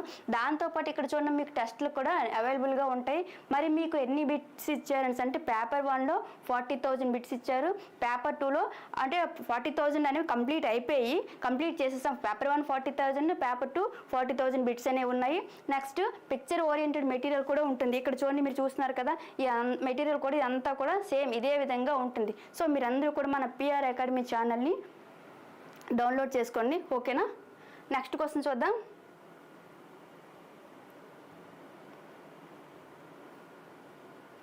విజయనగర రాజులు పోషించిన ప్రసిద్ధ కన్నడ మరియు కవి ఎవరు? కన్నడ భక్తుడు మరియు కవి ఎవరు? చూడమ్మా, ఇక్కడ ఏమడిగారు? విజయనగర రాజులు పోషించిన ప్రసిద్ధ కన్నడ భక్తుడు మరియు కవి ఎవరు అని అడిగారు. చూడండి, అతను కర్ణాటకకు సంబంధించిన వాడు అయి ఉండాలి, కవి అయి ఉండాలి. అతను ఎవరు మరి అని చూస్తే option A Tyagaraju, option B Purandaradasu, option C Annamacharya, option D Kshetrayya. Answer చేయండి అమ్మా. 11th వచ్చేసి ఓకే. రమేష్ బాబు గారు, దాసరి తిరుపతిరావు గారు, వెరీ గుడ్. విక్టరీ గారు ఏ కాదు. విజయనగర సామ్రాజ్య రాజులు అంటే విజయనగర రాజులు పోషించిన ఓన్లీ ఏంటమ్మా కన్నడ భక్తుడే అడిగారు. అంటే ఆంధ్రాకి సంబంధించకూడదు, కర్ణాటకకే సంబంధించాలి. కర్ణాటకకి సంబంధించిన భక్తుడు మరియు కవి ఎవరు అని అడిగారు. దాసరి తిరుపతిరావు గారు ఏ కాదు. స్వర్ణ 11th బి కరెక్ట్ ఆన్సర్ అమ్మా. పురందరదాసు కరెక్ట్ ఆన్సర్ అమ్మా. చూడండి, ఇతను వచ్చేసి కన్నడ భక్తుడు మరియు కవి అనమాట. ఈ పురందరదాసు చూడండి, మనకి కర్ణాటక సంగీతం ఉంటుంది కదా, ఈ కర్ణాటక సంగీత పితామహుడుగా ఎవరిని చెప్తారని అంటే ఈ పురందరదాసునే చెప్తారమ్మా. ఓకేనా. ఈ పురందరదాసు కర్ణాటక చెందిన వ్యక్తి, కర్ణాటక సంగీత పితామహుడుగా చెప్తారు. అలాగే త్యాగరాజు, అన్నమాచార్య, క్షేత్రయ్య ఉన్నారు కదమ్మా, వీళ్ళు ముగ్గురు కూడా ఆంధ్ర ప్రాంతానికి చెందిన వాళ్ళు. ఓకేనా. ఈ ముగ్గురు కూడా ఏ ప్రాంతానికి చెందిన వాళ్ళు? ఆంధ్ర ప్రాంతానికి చెందినవారు. అలాగే ఈ కర్ణాటక సంగీత త్రయం ఉంటుంది. అంటే కర్ణాటక సంగీతానికి పితామహుడుగా ఎవరు చెప్తారు? పురందరదాసునే చెప్తారు. కానీ కర్ణాటక సంగీత త్రయం ఉంటుంది. అంటే ఆ కర్ణాటక సంగీతం కోసం విశేషమైన కృషి చేసిన వాళ్ళు. ఆ కర్ణాటక సంగీత త్రయం ఎవరు? త్యాగరాజు, దీక్షితులు, శ్యామశాస్త్రి ఉంటారమ్మా. త్యాగరాజు, దీక్షితులు, శ్యామశాస్త్రి అంటే వీళ్ళ ముగ్గురిని కూడా కర్ణాటక త్రయంగా పిలుస్తారు, కర్ణాటక సంగీత త్రయంగా పిలుస్తారు. అయితే ఈ త్యాగరాజు ఉన్నారు కదమ్మా, త్యాగరాజు ఒక స్లోగన్ చెప్తారు, ఎందరో మహానుభావులు అందరికీ వందనాలు అనే స్లోగన్ చెప్తారు. అలాగే ఎంత వారులైనా కాంతదాసులే అని చెప్తారు. అంటే రాజ్యాలు నేనే రాజునైనా అడుక్కునే బికారి అయిన ఎవరైనా సరే ఆడదాని ప్రేమకు లొంగిపోవలసిందే అని చెప్పేసి ఎంత వారులైనా కాంతదాసులే అనే స్లోగన్ని ఈ త్యాగరాజు గారే ఇవ్వడం జరుగుతుంది. అలాగే అన్నమాచార్యులు ఉన్నారు కదమ్మా, అన్నమాచార్యులు వచ్చేసి సాలు నరసింహరాయలకి కాంటెంపరీగా ఉంటారనమాట. ఓకేనా. ఇతను వచ్చేసి శ్రీ వెంకటేశ్వర స్వామిని స్తుతిస్తూ 32,000 సంకీర్తనలు అనేవి రాయడం జరుగుతుంది. అలాగే క్షేత్రయ్య ఉంది కదా, ఈ క్షేత్రయ్య యొక్క అసలు పేరు వచ్చేసి వరదయ్యమ్మ. ఇతను కూడా ఏంటంటే రఘునాథరాయలు ఇందాక చెప్పాం కదా, చామకూర వెంకట కవి రఘునాథరాయల ఆస్థానంలో ఉన్నారు అని చెప్పేసి, ఈ క్షేత్రయ్య కూడా రఘునాథరాయల యొక్క ఆస్థానంలోనే ఉండేవారు. ఇతను అసలు పేరు వచ్చేసి వరదయ్యమ్మ. ఇది ఎస్, ఎందరో మహానుభావులు అందరికీ వందనాలు త్యాగరాజు గారే చెప్తారు. Kshetrayya alias Varadayya. Okay. Meenu good morning.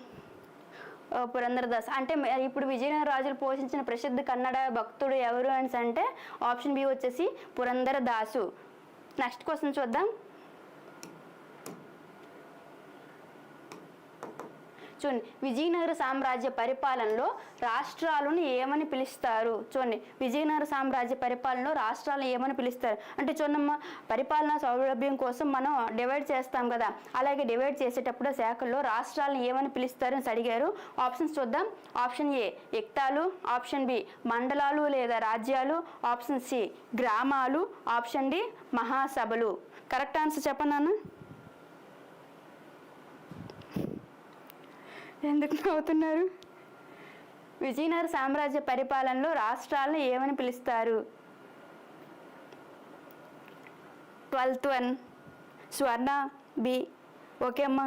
మీను బి.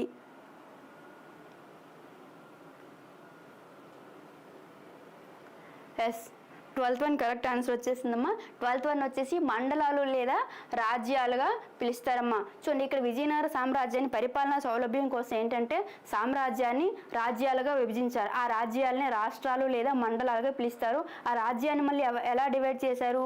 సీమలుగా పిలుస్తారు. ఆ సీమల్ని మళ్ళీ ఎలా డివైడ్ చేశారు? స్థలాలుగా పిలుస్తారు. మరి స్థలాలని గ్రామాలు అంటే కొన్ని గ్రామాలు కలిపితే స్థలాలు, కొన్ని స్థలాలు కలిపితే సీమలు, కొన్ని సీమలు కలిపితే రాష్ట్రాలు లేదా రాజ్యాలు లేదా మండలాలు, ఆ మండలాలు లేదా రాజ్యాలు లేదా రాష్ట్రాలన్నీ కలిపితే సామ్రాజ్యం. ఓకేనా. సామ్రాజ్యకి అధిపతిగా చక్రవర్తి ఉంటాడు. అలాగే రాష్ట్రాలు లేదా రాజ్యాలు లేదా మండలాలకు అధిపతిగా ఎవరు ఉంటారమ్మా? మహాదండనాయకుడు అంటారు. దండనాయకుడు అధిపతిగా ఉంటారు. ఆ తర్వాత ఏంటమ్మా? సీమలు కదా, సీమలకు వచ్చేసి పారుపత్యం అధికారిగా ఉంటారనమాట. నెక్స్ట్ సీమల తర్వాత చిన్నది ఏది? స్థలాలు. స్థలాలకు మరి ఎవరు? కరణము, పెద్ద, రట్టడి ఉంటారు కదా, వీళ్ళు అనేవాళ్ళు అధికారులుగా ఉంటారు. చివరికి వచ్చేసి అంటే అతి చిన్న పరిపాలనా విభాగం గ్రామం. ఈ గ్రామంలో ఎవరు ఉంటారంట? ఆయగాన్రు అంటారమ్మా. ఈ ఆయగాన్రు అధికారులుగా ఉంటారు. చూడండి, విజయనగర సామ్రాజ్యాన్ని ఏ విధంగా డివైడ్ చేశారు? ఫస్ట్ సామ్రాజ్యం ఒకసారి రాస్తాను చూడండి, నాకు రాయడానికి కూడా ప్లేస్ లేదు. ఈ విజయనగర సామ్రాజ్యాన్ని మరి ఏ విధంగా డివైడ్ చేశారని అంటే రాజ్యాలుగా డివైడ్ చేశారమ్మా. ఈ రాజ్యాలను ఏమంటారు? మండలాలు లేదా రాష్ట్రాలుగా కూడా పిలుస్తారు. మండలాలు లేదా రాష్ట్రాలు అంటారు. మరి వీటిని మళ్ళీ ఎలా డివైడ్ చేశారని అంటే సీమలు. ఆ సీమలు వచ్చేసి స్థలాలు.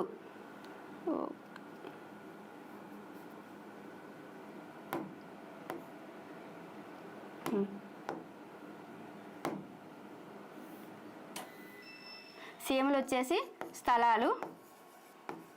అన్నిటికంటే కింద ఉండేది గ్రామాలు, తక్కువ స్థాయి అనమాట. అంటే కొన్ని గ్రామాలు కలిపితే స్థలాలు అంటారు, కొన్ని స్థలాల కలయికను సీమలు అంటారు, కొన్ని సీమల కలయికను రాజ్యాలు లేదా మండలాలు అంటారు. ఈ మండలాలు లేదా రాష్ట్రాలు లేదా రాజ్యాలన్నీ కలిస్తే సామ్రాజ్యం అవుతుందమ్మా. మరి ఈ సామ్రాజ్యానికి ఎవరు అధిపతిగా ఉంటారు? చక్రవర్తి అధిపతిగా ఉంటారు. మరి ఈ రాజ్యాలు లేదా మండలాలు లేదా రాష్ట్రాలకి ఎవరు అధిపతిగా ఉంటారని అంటే మహాదండనాయకుడు అధిపతిగా ఉంటారు. అలాగే సీమలు ఉంది కదా, మరి సీమలకి ఎవరు అధిపతిగా ఉంటారని అంటే పారుపత్యం అంటారనమాట. ఈ పారుపత్యం అధికారిగా ఉంటారు. అలాగే స్థలాలు ఉంది కదా, స్థలాలకు వచ్చేసి రట్టడి, గ్రామ పెద్ద, కరణం ఉంటారు కదా, వీళ్ళు అనేవారు అధికారులుగా ఉంటారు. నెక్స్ట్ చివరిది గ్రామాలకు వచ్చేసరికి ఏంటమ్మా ఆయగాండ్రు అంటారు. వీళ్ళు ఆ గ్రామ అధికారులుగా ఉంటారు. నెక్స్ట్ తలారి అంటే పోలీస్. నెక్స్ట్ క్వశ్చన్ చూద్దాం. ఇక్కడ ఇక్తాల్ ఉంది కదా, ఆప్షన్ ఏ ఇక్తాల్ అనేది ఢిల్లీ సుల్తాన్ పరిపాలనా కాలంలో వాళ్ళ పరిపాలనా సౌలభ్యం కోసము ఆ రాజ్యాన్ని ఇక్తాలుగా విభజించారు. అలాగే మండలాలు లేదా రాజ్యాలు అనేవి విజయనగరం సంబంధించినవి, గ్రామాలు అనేవి విజయనగర సామ్రాజ్యంలో అతి చిన్న పరిపాలనా విభాగం. నెక్స్ట్ మహాసభలు వచ్చేసి పాండ్యుల కాలంలో ఇవి ఉండే మహాసభలు. ఓకేనా? మరి ఆ 12th వన్ ఆన్సర్ ఏంటన్నా? Option B. నెక్స్ట్ క్వశ్చన్ చూద్దాం.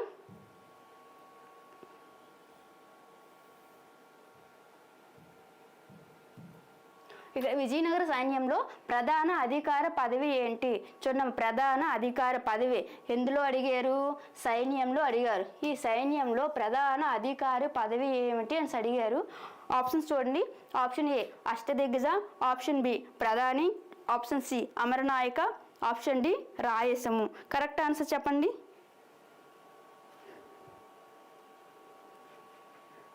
సైన్యంలో ప్రధాన అధికారి 12th వన్ ఆన్సర్ చేయను. సారీ 13th బి కాదు, సైన్యంలో అడిగాను. సైన్యంలో ప్రధాన అధికారిని ఏమంటారు?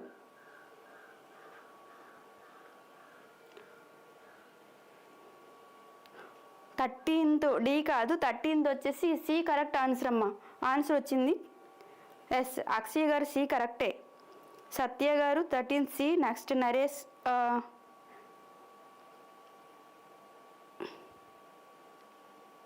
13th సి అమ్మ. రాజయ్య గారు 13th సి.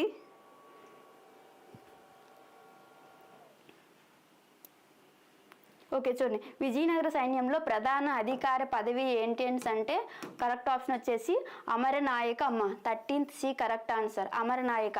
మరి ఈ అమరనాయక ఏంటంటే రాజు నుంచి కొంత భూమిని తీసుకొని ఈ సైన్యాన్ని పోషించడానికి సైనికులేమో ఆ భూమి పైన కొంత పన్నులు తీసుకుంటారు. దాన్ని అమరనాయకం అంటారు. దానికి ప్రధాన అధికారిగా ఉండే వాళ్ళని అమరనాయకులు అని అంటారు. ఇక్కడ ఈ వర్డ్ అష్టదిగ్గజ అనేది శ్రీకృష్ణదేవరాయల ఆస్థానంలో ఉండే కౌలికి పేరు. అష్టదిగ్గజాలు. ప్రధాన అనేది ఒక పదవి అనమాట, అంటే అధికారంలో ఉండే పదవి. కానీ ప్రధాన అనేది ఇక్కడ సైన్యంలో ప్రధాన అధికారి పదవి కాదు. ఇక్కడ అమరనాయక అనేది సైన్యంలో ప్రధాన అధికారి పదవి అనమాట. 14th నెక్స్ట్ క్వశ్చన్ చూద్దాం.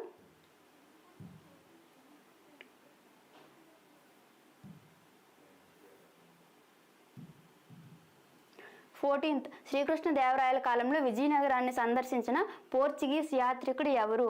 చూడమ్మా, విజయనగర సామ్రాజ్యం సందర్శించడానికి కొంతమంది యాత్రికులు అనేవాళ్ళు రావడం జరిగింది. అయితే మరి శ్రీకృష్ణదేవరాయల కాలంలో వచ్చిన యాత్రికుడు ఎవరు అని అడిగారు.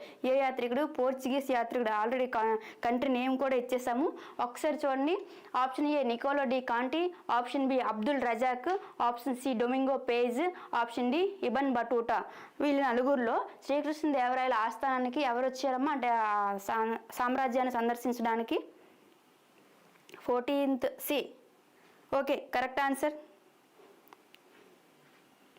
నాకే అనిపించింది చాలా ఈజీగా బిట్స్ ఉన్నాయి, ఎందుకంటే అందరూ ఆన్సర్ చేసేస్తున్నారు. నెక్స్ట్ టైం నుంచి కొంచెం హార్డ్గా ఇస్తాను.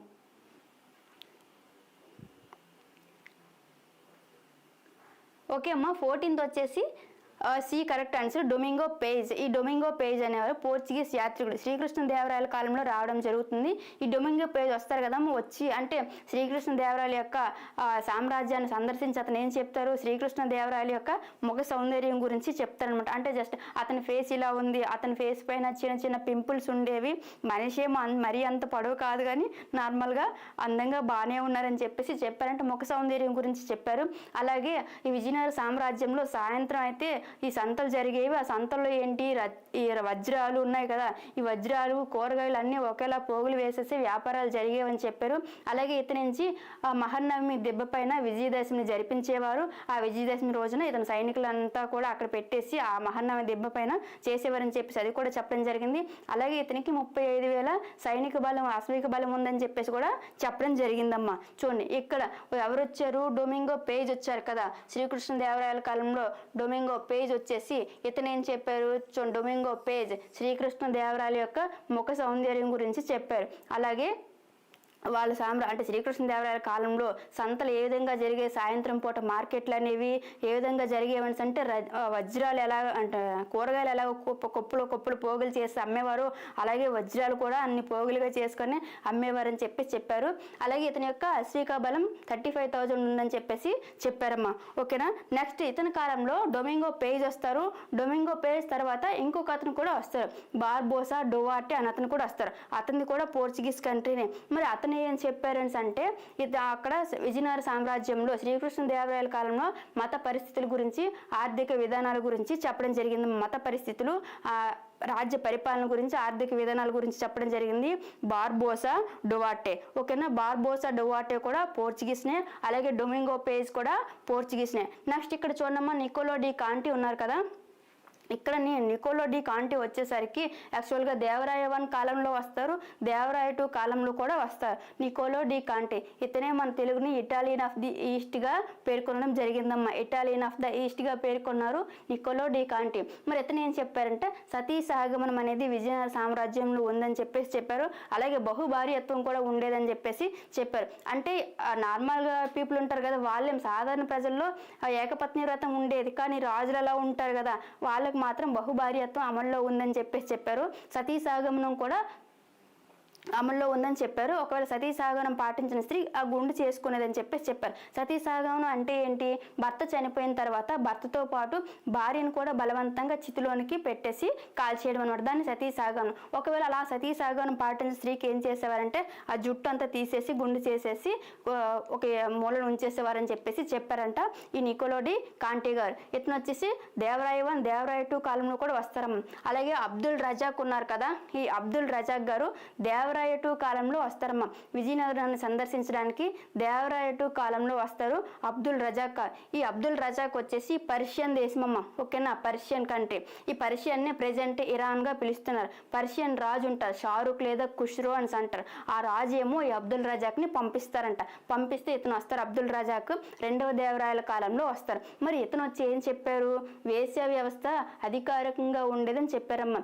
ఈ వేశ్య వ్యవస్థ దగ్గర నుంచి పన్నుని సేకరించేవారు. ఆ వేశ్యల దగ్గర నుంచి సేకరించే పన్నుని ఏమంటారని అంటే ఘనాచారి పన్ను అంటారు. ఈ ఘనాచారి పన్నుని సేకరిస్తారు కదా, ఈ ఘనాచారి పన్ను అంట సంవత్సరానికి అక్కడ ఉండే పోలీసులకు జీతాలు ఇవ్వడానికి సరిపోయేదంట. ఆ విషయం గురించి ఎవరు చెప్పారు, ఈ అబ్దుల్ రజాక్ గారు చెప్పడం జరిగింది. అలాగే ఇబన్ బటూటా వచ్చేసి విజయనగరాన్ని సందర్శించిన మొట్టమొదటి యాత్రికుడు. ఇబన్ బటుటా వచ్చేసి మొరాకో దేశస్థుడమ్మ. ఈ మొరాకో దేశస్థుడు ఇతను వచ్చేసి హరిహర రాయల కాలంలో వస్తారనమాట. వచ్చి సందర్శించడం జరుగుతుంది. ఈ ఇబన్ బటూటా యొక్క స్పెషాలిటీ ఏంటి అని అంటే ముస్లిం రాజ్యాలంతటినీ కూడా సందర్శించిన ఏకైక రాయబారి ఎవరు అని అంటే ఈ ఇబన్ బటూటానే, మొరాకో దేశస్థుడు. ఇతనేమో హరిహర రాయల కాలంలో వస్తారు. డొమింగో పేజ్ శ్రీకృష్ణదేవరాయల కాలంలో వస్తారు. అబ్దుల్ రజాక్ 2వ దేవరాయల కాలంలో వస్తారు. Niccolo de Conti Devaraya 1 Devaraya 2 కాలంలో కూడా వస్తారమ్మా. ఇది correct answer 14th C. Okay అమ్మా.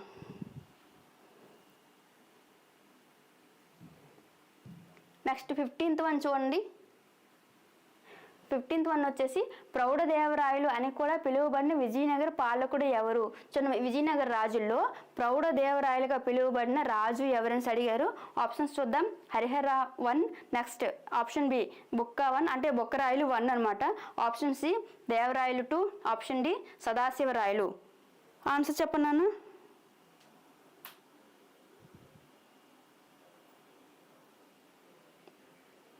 ప్రౌఢదేవరాయలని ఎవరిని పిలుస్తారు? 15th విక్టరీ గారు వెరీ గుడ్ అండి. ఎస్, రెండవ దేవరాయలని ప్రౌఢదేవరాయలని కూడా పిలవడం జరుగుతుందమ్మా. చూడండి, సంగమ వంశానికి చెందిన సంగమ వంశస్థుల్లో గొప్పవాడైన రెండవ దేవరాయలనే ప్రౌఢదేవరాయలుగా పిలవడం జరుగుతుంది.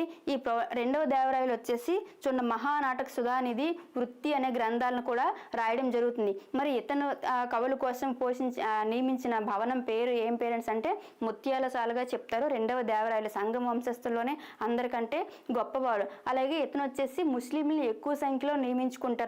ముస్లింలు ఎక్కువ సంఖ్యలో నియమించుకున్న రాజు ఎవరు అని అంటే రెండవ దేవరాయ గారు. ఓకేనా, ఇతన్ని ప్రౌఢ దేవరాయలు అని కూడా పిలుస్తారు. అలాగే హరిహరాయ ఉన్నారు కదా, హరిహరాయ 1 వచ్చేసి ఇతన్ని చతుస్సముద్రాధిపతి అని అంటారు. ఓకేనా, చతుస్సముద్రాధిపతి అంటారు. అలాగే పూర్వ పశ్చిమ సముద్రాధీశ్వరు అని కూడా పిలవడం జరుగుతుంది హరిహరరాయ 1కి. అలాగే బుక్కరాయ 1, ఈ బుక్కరాయ 1 సంగమ వంశంలో ఉంటారు. నెక్స్ట్ ఈ సదాశివరాయలు వచ్చేసి ఇతను ఒక నామమాత్రం పాలకుడు అనమాట. ఓకేనా, ఇతనికి ఎలాంటి టైటిల్స్ ఏమీ లేవు. ఇతను వచ్చేసి సదాశివరాయలు తులువ వంశానికి చెందినవారు. ఈ దేవరాయలు వచ్చేసి సంగమ వంశానికి చెందినవారు. హరిహరరాయలు బుక్కరాయలు వీళ్ళిద్దరు ఉన్నారు కదమ్మా, వీళ్ళిద్దరు వచ్చేసి సంగమ వంశానికి చెందిన వాళ్ళు. ఓకేనా, నెక్స్ట్ క్వశ్చన్ చూద్దాం. 16th విజయనగర సామ్రాజ్యం పతనానికి దారి తీసిన యుద్ధం ఏది?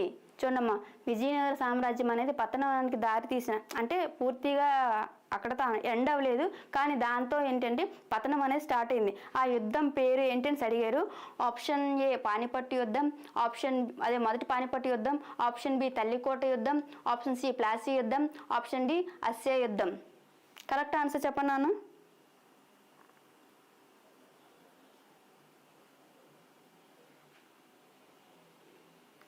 సంగమ డైనాసిటీ లాస్ట్ పర్సన్ ఉన్నారు కదమ్మా, అతనికి వచ్చేసి రెండవ ప్రౌఢదేవరాయలు అంటారు. ఇతన్ని రెండవ దేవరాయలు మొదటిగా ప్రౌఢదేవరాయలని పిలుస్తారు.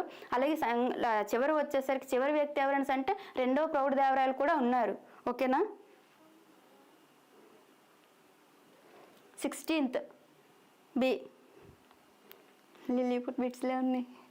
ఓకే అమ్మా, మరి విజయనగర సామ్రాజ్యం పతనానికి దారి తీసిన యుద్ధం ఏది అని అంటే కరెక్ట్ ఆన్సర్ వచ్చేసి ఆప్షన్ బి అమ్మ, తల్లికోట యుద్ధము. ఈ తల్లికోట యుద్ధానికి ఇంకా ఏంటమ్మా రాక్షస తంగడి యుద్ధం అని ఉంటారు, రాక్షస తంగడి యుద్ధం అంటారు.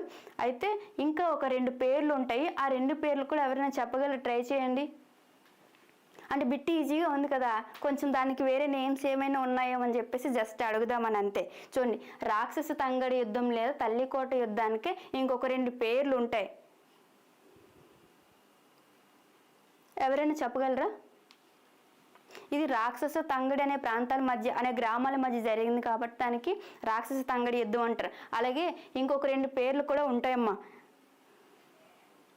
విజయనగర సామ్రాజ్య పతనానికి దారితీసిన యుద్ధం ఏది అని అంటే తల్లికోట యుద్ధం. దానికి ఇంకొక పేరేంటి? రాక్షస తంగడి యుద్ధం. ఇంకా 2 పేర్లు కూడా ఉన్నాయి, ఎవరైనా చెప్పగలరా? తల్లికోట యుద్ధానికి ఇంకొక పేరు, ఇంకా 2 ఉన్నాయి, 1 కాదు 2 ఉన్నాయి. ఎస్, తిరుపతి రావు గారు వెరీ గుడ్. బన్నిహట్టి యుద్ధం, వాణి బన్నిహట్టి యుద్ధం. ఎస్, విక్టరీ గారు పేర్లోనే ఉంది అందుకనే పెట్టుకున్నారేమో. బన్నిహట్టి యుద్ధం, భోగాపురి యుద్ధం అమ్మ. చూడండి, ఈ తల్లికోట యుద్ధాన్ని రాక్షస తంగడి యుద్ధం అంటారు, బన్నిహట్టి యుద్ధం అంటారు, అలాగే భోగాపురి యుద్ధం అని కూడా అంటారమ్మా. అయితే మరి ఈ యుద్ధం అనేది ఏ సంవత్సరంలో జరిగిందని అంటే 1565లో జరిగింది. ఈ 1565లో జరిగిన యుద్ధం అనేది మరి ఎవరెవరికి మధ్య జరిగింది అని అంటే బహ్మనీ సుల్తాన్లకును విజయనగర సామ్రాజ్య రాజులకి జరిగింది. మరి విజయనగర సామ్రాజ్యం తరపున ఎవరెవరు పాల్గొన్నారు అని అంటే సదాశివరాయలు, అలాగే అలీ రామరాయలు, నెక్స్ట్ అలీ రామరాయలకు సోదరులు ఉంటారు వెంకటాద్రిరాయలు, తిరుమల రాయలు. వీళ్ళేంటి విజయనగర సామ్రాజ్యం. మరి వీళ్ళకి సైన్యాధికారిగా ఎవరున్న, వీళ్ళకి అధికారిగా ఎవరున్నారు అంటే ఆధిపత్యం ఎవరు వహించారని అంటే వీళ్ళ తరపున అలీ రామరాయలు గారు ఆధిపత్యం వహిస్తారు. అలాగే బహ్మనీ సుల్తాన్లు ఉన్నారు కదమ్మా, బహ్మనీ సుల్తాన్ రాజ్యం అనేది 1489 నుంచి 1520 వరకు ఒక 5 రాజ్యాలుగా విడిపోతుంది అనమాట. 5 రాజ్యాలుగా ఏంటేంటివి? అహ్మద్ నగర్, గోల్కొండ, బీదర్, బీరార్, బీజాపూర్. ఓకేనా, చూడండి అహ్మద్ నగర్, గోల్కొండ, బీదర్, బీరార్, బీజాపూర్. ఈ 5 రాజ్యాలు ఉన్నాయి కదా. ఈ 5 రాజ్యాల్లో తల్లికోట యుద్ధంలో పార్టిసిపేట్ చేయని రాజ్యం ఏంటి? ఓకేనా, ఆన్సర్ చేయండి ఎవరైనా. బహ్మనీ సామ్రాజ్యం అనేది 1480 నుంచి 1520 వరకు 5 రాజ్యాలుగా విడిపోయింది. అవేంటివి? అహ్మద్ నగర్, గోల్కొండ, బీదర్, బీజాపూర్, బీరార్. ఓకేనా, ఈ 5 రాజ్యాల్లో 4 రాజ్యాలు మాత్రమే తల్లికోట యుద్ధం లేదా రాక్షస తంగడి యుద్ధం లేదా బన్నీహట్టి యుద్ధం లేదా భోగాపుర యుద్ధంలో పార్టిసిపేట్ చేశాయి. కానీ ఒక రాజ్యం పార్టిసిపేట్ చేయలేదు. ఎస్, విక్టరీ గారు వెరీ గుడ్ అండి. బీరార్. ఈ బీరార్ రాజ్యం అనేది తల్లికోట యుద్ధంలో పార్టిసిపేట్ చేయలేదు. మరి అహ్మద్ నగర్ రాజ్యం ఉంది కదమ్మా, అహ్మద్ నగర్ వచ్చేసి దీనికి ఎవరు ఉంటారంటే అప్పుడు పాలకుడు ఎవరు అంటే హుస్సేన్ నిజాం షా ఉంటారు. అలాగే గోల్కొండ ఉంటారు కదమ్మా, గోల్కొండ వచ్చేసి ఇబ్రహీం కుతుబ్ షా ఉంటారు. అలాగే బీదర్ ఉంది కదా, అలీ బరీద్ షా ఉంటారు. నెక్స్ట్ బీజాపూర్ ఉంది కదా, అలీ వజీద్ షా ఉంటారు. బీదర్ అయితే అలీ బరీద్ షా, నెక్స్ట్ బీజాపూర్ అయితే అలీ వజీద్ షా ఉంటారు. వీళ్ళు నలుగురు కూడా ఈ బనిహట్ యుద్ధంలో పాల్గొంటారు అనమాట. మరి వీళ్ళకి ఎవరు ఆధిపత్యం వహిస్తారంటే, ఎవరు ముందుండి నడిపిస్తారని అంటే ఇబ్రహీం కుతుబ్ షా ఉంటారు కదా, అతను వీళ్ళ తరపు నుండి సైన్యాన్ని నడిపిస్తారు. అయితే ఈ యుద్ధం అనేది విజయనగర రాజులు ఓడిపోతారు, బహ్మనీ సుల్తాన్లు అనేది గెలవడం జరుగుతుంది. అందులో ఈ అలీ రామరాయలును అతని యొక్క సోదరుడు వెంకటాద్రిరాయలు ఇద్దరు చనిపోతారు. ఇద్దరు చనిపోయిన తర్వాత ఇక్కడ సదాశివరాయలును నెక్స్ట్ తిరుమల రాయలు మిగిలిపోయారు కదా. ఈ సదాశివరాయలు తీసుకొని తిరుమల రాయలు అనేవారు పెనుగొండకి పారిపోతారమ్మా. ఓకేనా, పెనుగొండకి వెళ్ళిపోతారు. ఎస్, బీఆర్ పార్టిసిపేట్ చేయలేదు.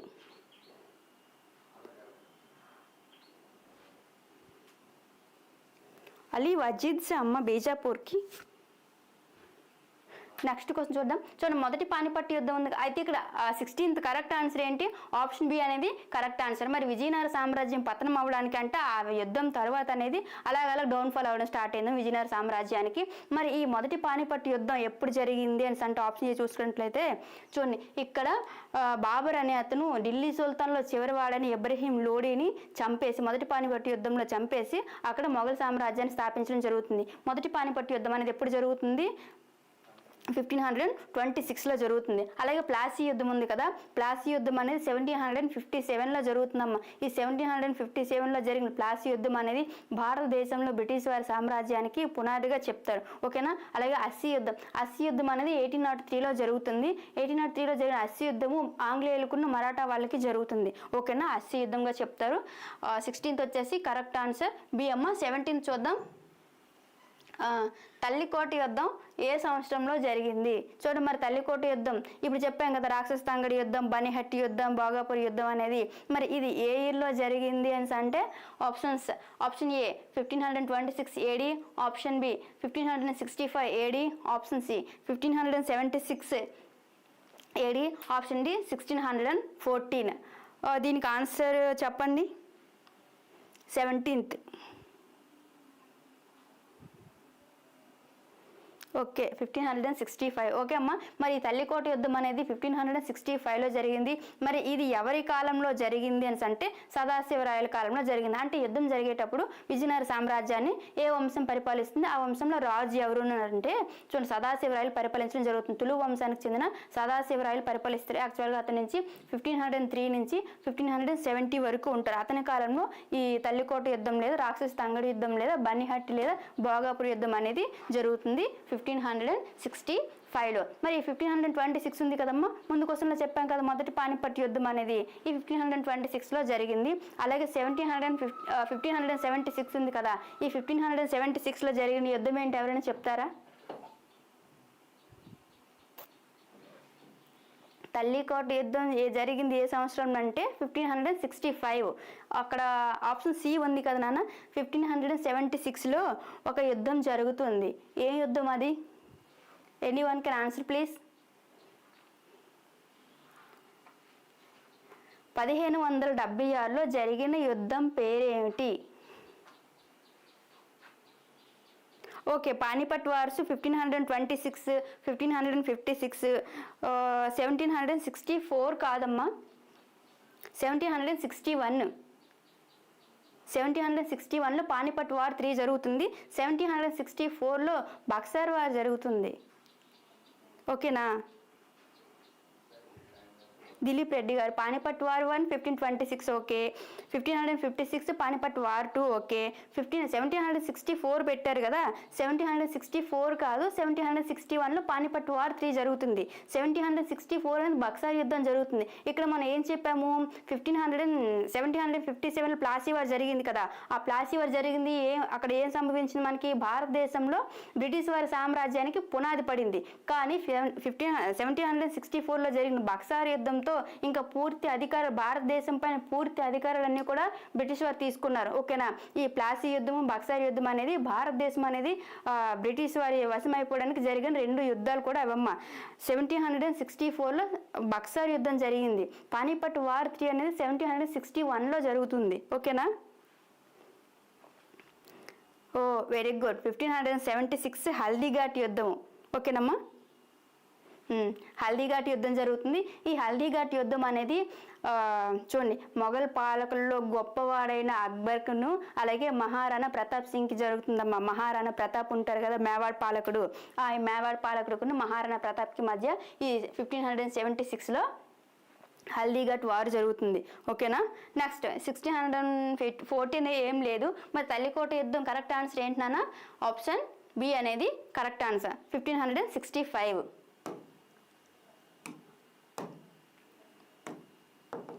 నెక్స్ట్ 18 చూడండి. తల్లికోట యుద్ధంలో విజయనగర సామ్రాజ్య సైన్యాల్ని ఎవరు నడిపించారు? మరి తల్లికోట యుద్ధం అనేది ఇద్దరు వ్యక్తుల మధ్య జరుగుతుంది కదా. అలాగే ఇద్దరు వ్యక్తుల మధ్య జరిగేటప్పుడు ఏంటి, ఆ తల్లికోట యుద్ధంలో విజయనగర సామ్రాజ్యాన్ని మరి ఎవరు నడిపించారు అని అడిగారు. ఆప్షన్స్ చూద్దాం. Option 1 Krishnadevarayalu, option B Ramarayalu, option C Achyutarayalu, option D Sadashivarayalu. చూడండి, దానికి ముందుండి నడిపించింది ఎవరు అని అడిగారు. కరెక్ట్ ఆన్సర్ చెప్పండి నాన్న. 18th option A Srikrishnadevarayalu, option B Ramarayalu, option C Achyutarayalu, option D Sadasivarayalu.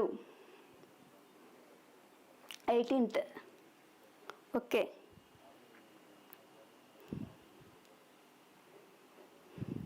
Triveni గారు, తిరుపతిరావు గారు వెరీ గుడ్ అండి. దిలీప్ గారు, Ramaraya very good, very good. Ali Ramarayalu, Victory గారు వెరీ గుడ్ అండి. ఎక్సలెంట్ ఆన్సర్స్, అందరూ చాలా ఫాస్ట్గా ఉన్నారు. నెక్స్ట్ స్వర్ణ కరెక్ట్ ఆన్సర్ నాన్న. చూడండి, మరి ఈ తల్లికోట యుద్ధంలో విజయనగర సామ్రాజ్య సైన్యాల్ని ఎవరు నడిపించారని అంటే ఆప్షన్ బి రామరాయలు నడిపించారమ్మా. చూడండి, ఇతనే మనకి 1565లో తల్లికోట యుద్ధం జరిగినప్పుడు ఇక్కడ యాక్చువల్గా మనకి ఎవరు పాలకుడిగా ఉన్నారని చెప్పాము? సదాశివరాయలు పాలకుడిగా ఉన్నారు. కానీ సదాశివరాయలు పాలకుడిగా ఉన్నప్పటికీ కూడా అతను అధికారంలో ఉంటూ నిజమైన అధికారాలు ఎవరు చేపట్టేవారని అంటే అతని యొక్క సర్వశిర ప్రధాని అయిన అలీ రామరాయలు వారు చేపట్టేవారు. అతనే యుద్ధానికి ప్రాతినిధ్యం వహించారు. అతనితో పాటు సదాశివరాయలు, అలీరామరాయలు యొక్క సోదరులను చెప్పాం కదా, వెంకటాద్రిరాయలు, తిరుమల రాయలు, వీళ్ళిద్దరూ కూడా పార్టిసిపేట్ చేస్తారు. 1565లో వీళ్ళు ఓడిపోతారు, అలీరామరాయలు చనిపోతారు. ఓకేనా? సదాశివరాయలు తీసుకొని తిరుమల దేవరాయల నుంచి ఎక్కడికి పెనుగొండకి పారిపోతారు అనమాట. పారిపోయిన తర్వాత సదాశివరాయలు చనిపోతారు 1570లో.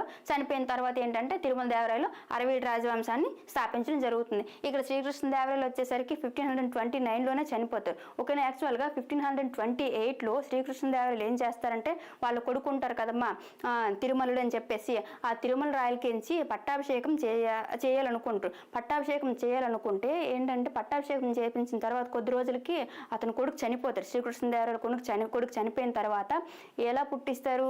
ఆ కొడుకు చనిపోవడానికి కారణం అప్పాజీ ఉంటారు కదమ్మా, సాలువ తిమ్మరుసు, ఎవరు శ్రీకృష్ణదేవరాయలు యొక్క మంత్రి ఉంటారు కదమ్మా, అతని సహకారంతో శ్రీకృష్ణదేవరాయలు అధికారంలోకి వస్తారు. అసలు ఆ అప్పాజీ లేదా తిమ్మరుసు లేకపోతే శ్రీకృష్ణదేవరాయలు నథింగ్ అంట. అలా ఉండేది వాళ్ళిద్దరికీ బాండింగ్. కానీ మరి ఏం జరిగిందో ఏంటో తెలియదు. కానీ ఆ కొడుకుని ఎవరు చంపించేశారు, తిమ్మరుసు లేదా అప్పాజీ చంపించేస్తారని చెప్పేసి చెప్తారు. కానీ శ్రీకృష్ణదేవరాయలు చిన్నప్పటి నుంచి అతను చూశారు కదా, మరి నా కొడుకుని అలా చంపుతారని చెప్పేసి అతను చంపలేక చంద్రగిరిలోని ఒక కోటలో బంధించేస్తారు. అతని కళ్ళు గుడ్లు ఉంటాయి కదా, ఆ కళ్ళు గుడ్లు పీకించేసి ఆ చంద్రగిరి కోటలో బంధించేస్తారు. ఆ తర్వాత మళ్ళీ ఏంటి నెక్స్ట్ ఇయర్లోనే 1529లోనే అరే నా కొడుకుని చంపింది తిమ్మరుసు కాదని తెలుసుకొని ఆ బాధతో మనస్తాపంతో అతను చనిపోతారమ్మ. శ్రీకృష్ణ దేవరాయలు గారు 1529లోనే చనిపోతారు. ఓకేనా. ఆ చనిపోయిన తర్వాత ఆ శ్రీకృష్ణదేవరాయలు చనిపోయిన తర్వాత ఇగోండి అచ్యుతరాయలు ఉన్నారు కదా, ఈ శ్రీకృష్ణదేవరాయల యొక్క తమ్ముడు అనమాట. ఈ శ్రీకృష్ణదేవరాయల యొక్క తమ్ముడే ఈ అచ్యుతరాయలు, సవతి సోదరుడు. యాక్చువల్గా శ్రీకృష్ణదేవరాయల యొక్క నాన్న ఉంటారు కదా, వాళ్ళ నాన్నకి 3 భార్యలు ఉంటారు. ఆ 3 భార్యలో 3వ భార్య యొక్క ఈ కొడుకు అచ్యుతరాయలు ఇతను పరిపాలనలోకి వస్తారనమాట 1529లో. నెక్స్ట్ క్వశ్చన్ చూద్దాం.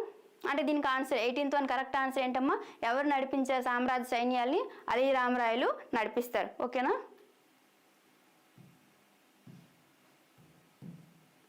నెక్స్ట్ హంపీలోని ప్రసిద్ధ విరూపాక్ష దేవాలయాన్ని ఎవరు నిర్మించారు? చూడండి, హంపి అంటే కర్ణాటక కదమ్మా, మరి విజయనగర సామ్రాజ్యం యొక్క రాజధాని హంపి. మరి ఈ హంపిలో ప్రసిద్ధ విరూపాక్ష దేవాలయాన్ని ఎవరు నిర్మించారని అడిగారు.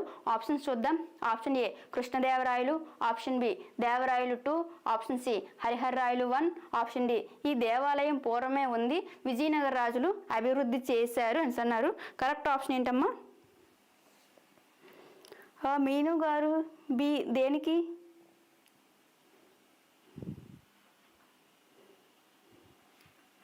Nineteenth D.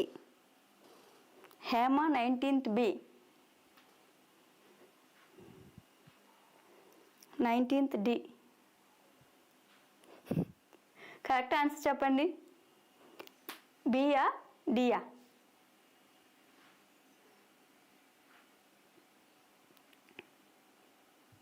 హేమ గారు మళ్ళీ ఒకసారి ఆప్షన్స్ చూడండి. ఇక్కడ విరూపాక్ష దేవాలయాన్ని ఎవరు కట్టించారని అడిగాను నేను. Option A Srikrishnadevarayalu, option B Devarayalu 2, option C Harihararayalu 1, option D ఈ దేవాలయం పూర్వమే ఉంది, విజయనగర రాజులు అభివృద్ధి చేశారని అడిగారు.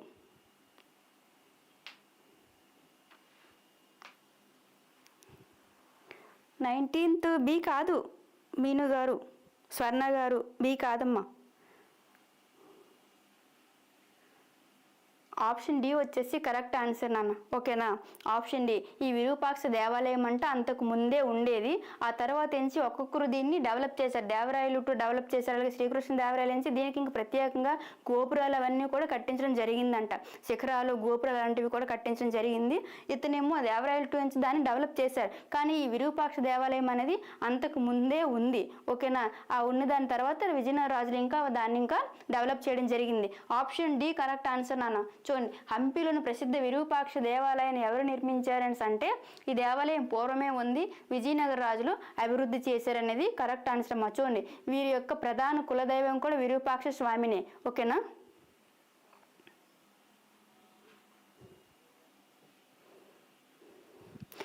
తిరుపతి రావు గారు దేవరాయలు 2 కాదు, జస్ట్ అతను డెవలప్ చేశారు అంతే విరూపాక్ష స్వామి దేవాలయాన్ని. శ్రీకృష్ణ దేవరాయలు శిఖరాలు అవన్నీ కూడా కట్టించారు, ఇంకా డెవలప్ చేశారంట. కానీ ఇది అనేది అంతకు ముందే ఉండేది, కాకతీయుల కాలంలోనే ఉండేది. కాకతీయుల కాలం నుంచి దీన్ని వీళ్ళు ఇంకా ఇంకా డెవలప్ చేయడం జరిగింది. ఆప్షన్ డి కరెక్ట్ ఆన్సర్ నాన్న. నెక్స్ట్ క్వశ్చన్ చూద్దాం.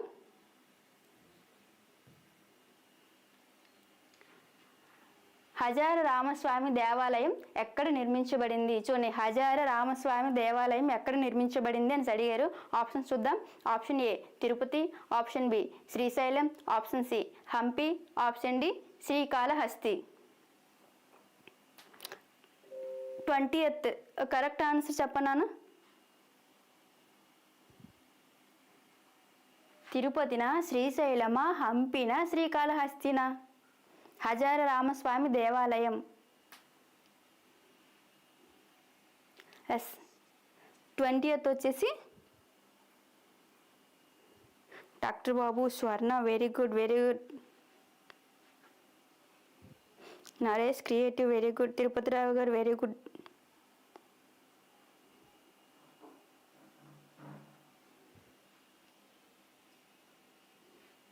నరేష్ గారు వెరీ గుడ్.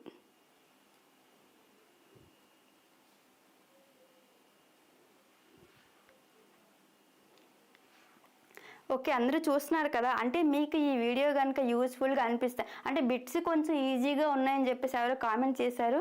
ఓకే, దాన్ని రెక్టిఫై చేసుకుంటూ నెక్స్ట్ టైం వచ్చేటప్పుడు కొంచెం హార్డ్ లెవెల్ ఇస్తా. ఇప్పుడు ఎక్స్ప్లెయిన్ చేసేటప్పుడు మాత్రం కొంచెం హార్డ్గానే చేస్తున్నాను అనిపిస్తుంది. మీకు కనుక ఈ వీడియో నచ్చింది, ఓకే మేడం బాగానే చెప్తున్నారు, యూజ్ఫుల్ అనిపిస్తే కనుక మీ ఫ్రెండ్స్కి షేర్ చేయండి, అలాగే వీడియోని లైక్ చేయండి. ఓకేనా?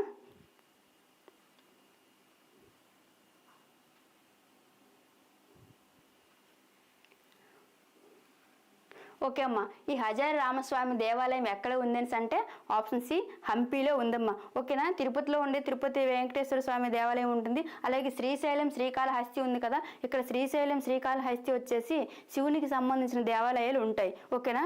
హంపి అనేది హజార రామస్వామి దేవాలయం. హజారి రామస్వామి దేవాలయాన్ని దేవరాయ II కాదు, శ్రీకృష్ణ దేవరాయలు కట్టిస్తారు.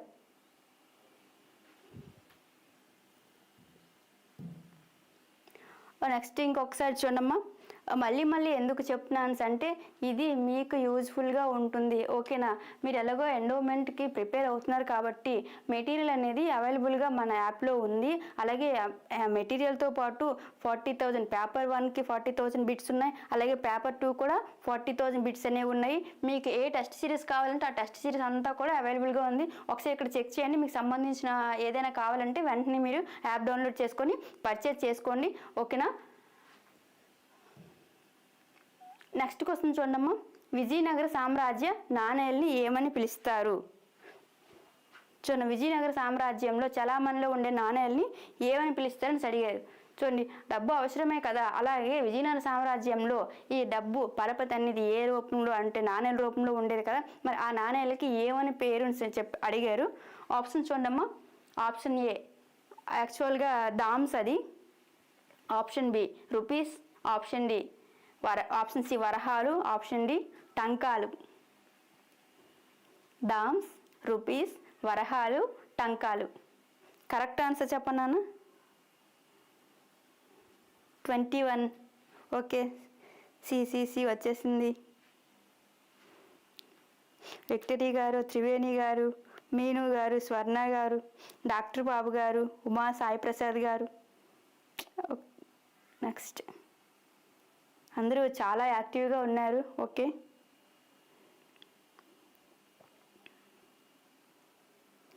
ఓకే అమ్మా, ఈ విజయనగర సామ్రాజ్య నాణ్యాలని ఏమని పిలిచేవారు అంటే వరహాలు అని పిలిచేవారు. ఓకేనా? వరహాలు అనే ఈ వరాహం అనేది ఒక బంగారు నాణ్యం అమ్మ, దీనికి గద్యానం అనే పేరు కూడా ఉంది. సో విజయనగర సామ్రాజ్యంలో బంగారు నాణ్యాలకి ఏమని పిలిచేవారు అంటే వరహాలు అనేవారు. అలాగే వీటికి ప్రతాప, పన అలాంటి పేర్లు అలాంటి నాణ్యాలు కూడా ఉన్నాయన్నమాట. ఓకేనా? గద్యానంలో సగం ఏదైనా అంటే ప్రతాప అని అంటారు. ఈ గద్యానం లేదా వరాహం అనేది ఒక బంగారు నాణ్యం. ఓకేనా? మరి ఎక్కడ ఎక్కువగా అంటే వెండి నాణేలు ఏ చలామణి అవుతున్నాయి అంటే పనా నాణేలు ఉండేవన్నమాట.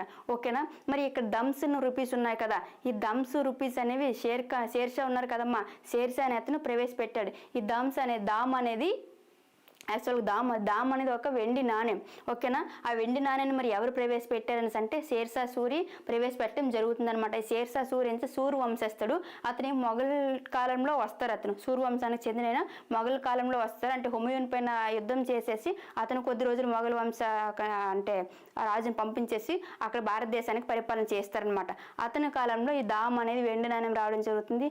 అలాగే రూపీ అనే నాణ్యాన్ని కూడా ఎవరు ప్రవేశపెడతారు? ఈ షేర్షా సూరినే ప్రవేశపెడతారు. చూడండి, అతను ప్రవేశపెట్టిన ఈ రూపీ అనేది మన భారతదేశంలో ఇప్పటికీ చలామణి అవుతుంది. ఓకేనా? అలాగే వరాహాలు అనేవి బంగారు నాణ్యంగా పిలుస్తారు. విజయనగర సామ్రాజ్యంలో బంగారు నాణ్యమే ఈ వరాహం. దీనికి ఇంకొకటి ఏంటమ్మ పేరు గద్యానం అని కూడా అంటారు. ఇక్కడ టంక ఉంది కదమ్మా, టంక అనేది ఢిల్లీ సుల్తాన్ కాలంలో ఇల్టుట్మిస్ గారు ప్రవేశపెడతారు. మా టంక అనేది వెండి నాణ్యం. ఓకేనా? అలాగే జటల్ అనేది రాగి నాణ్యం ఉంటుంది, టంక అనేది వెండి నాణ్యము. ఇది ఇల్టుట్మిస్ కాలంలో ఉంటుంది, ఢిల్లీ సుల్తాన్ టైం పీరియడ్లో. నెక్స్ట్ 21 వచ్చేసి కరెక్ట్ ఆన్సర్ ఏంటమ్మా? C correct answer. Next question చూద్దాం. విజయనగర సామ్రాజ్యం యొక్క గొప్ప సాంస్కృతిక వారసత్వం ఏది? చూడమ్మా, ఆప్షన్ ఏ మొఘల్ శైలి చిత్రలేఖనం, ఆప్షన్ బి ఇండో పర్షియన్ వాస్తుశిల్పం, ఆప్షన్ డి ద్రావిడ వాస్తుశిల్పం మరియు లలిత కళలు, ఆప్షన్ డి గుప్త శిల్పకళ. చూడండి, ఆప్షన్స్ వేరేగా ఉన్నాయి, దీనికి ఈజీగా ఆన్సర్ పెట్టేయచ్చు. ఇక్కడ విజయనగర సామ్రాజ్యం యొక్క గొప్ప సాంస్కృతిక వారసత్వం ఏది అని అంటే ఈ కల్చరల్ ఉంటాయి కదమ్మా, అలాంటి కట్టడాలు ఏవి అని అడిగారు. మరి ఇక్కడ ఏంటి కరెక్ట్ ఆప్షన్ ఏంటమ్మా? 22 సి. ఈ మొఘల్స్ ఐలాండ్స్ అంటే విజయనగరంలో మొఘల్స్ ఎందుకు వస్తారమ్మా? కాదు కదా. కొన్ని ఏంటంటే మన ఎలిమినేషన్ ప్రాసెస్లో కూడా ఆన్సర్ చేయొచ్చు అనమాట. సపోజ్ ఒక క్వశ్చన్ చూసాము, ద క్వశ్చన్ చూసేటప్పుడే ఆన్సర్ చూడకుండా, అంటే ఆప్షన్స్ చూడకుండానే ఆన్సర్ అనేది మనకు మైండ్లోకి వచ్చేస్తుంది. అలా కాకుండా ఒకవేళ దానికి ఆన్సర్ తెలియలేదు అనుకోండి, అప్పుడు ఏం చేస్తాం మనం? ఆప్షన్స్ చూస్తాం. ఆప్షన్ చూసేటప్పుడు అప్పటికీ ఆన్సర్ తెలియలేదు అనుకోండి, ఎక్కడికి వెళ్తాం? ఎలిమినేషన్ ప్రాసెస్కి వెళ్తాం. ఈ ఎలిమినేషన్ ప్రాసెస్ ద్వారా చూసుకుంటే మొఘల్ శైలి చిత్రలేఖనం. ఈ విజయనగర సామ్రాజ్యంలో మొఘల్స్ ఎందుకు వస్తారు? రారు. ఇంకా అప్పటికి మొఘల్స్ రానే లేదు. ఓకేనా? ఈ మొఘల్స్ అనేవాళ్ళు చిత్రలేఖనం కాదు.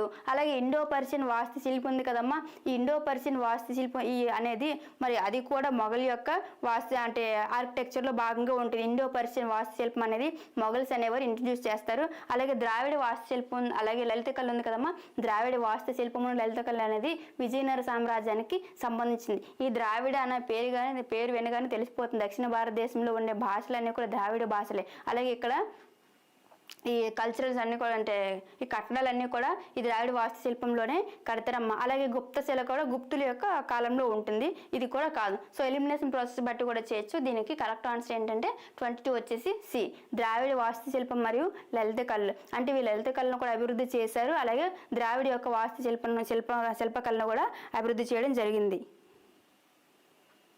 ఎస్, విజయనగర సామ్రాజ్యం దక్షిణ భారత మరియు వాస్తుశిల్పానికి అందించిన గణనీయమైన కృషి. ద్రావిడం అంటే దక్షిణ భారతదేశం. ఓకేనా బుజ్జి? వెరీ గుడ్ అమ్మా. నెక్స్ట్ 23 చూడండి. 23 వచ్చేసి విజయనగర పాలకుల్లో దక్షిణ సముద్రాధిపతి అనే బిరుదును పొందిన వారు ఎవరు అని అడిగారు. దక్షిణ సముద్రాధిపతి అడిగారమ్మా. చూడండి ఆప్షన్స్ చూద్దాం. Option A Bukkarayalu 1, option B Harihar Rayalu 2, option C Sadashivarayalu, option D Venkatapati Rayalu. చూడండి విజయనగర పాలకులలో ఏంటమ్మా దక్షిణ సముద్రాధిపతి అనే బిరుదు ఎవరికి ఉందని అడిగారు. దక్షిణ సముద్రాధిపతి ఎవరు చెప్పండి? ఆప్షన్ 1 బుక్కరాయల, option B Harihar Rayalu 2, option C సదాశివరాయల, ఆప్షన్ డి వెంకటపతి రాయల. 23 డి కాదు, సి కాదు.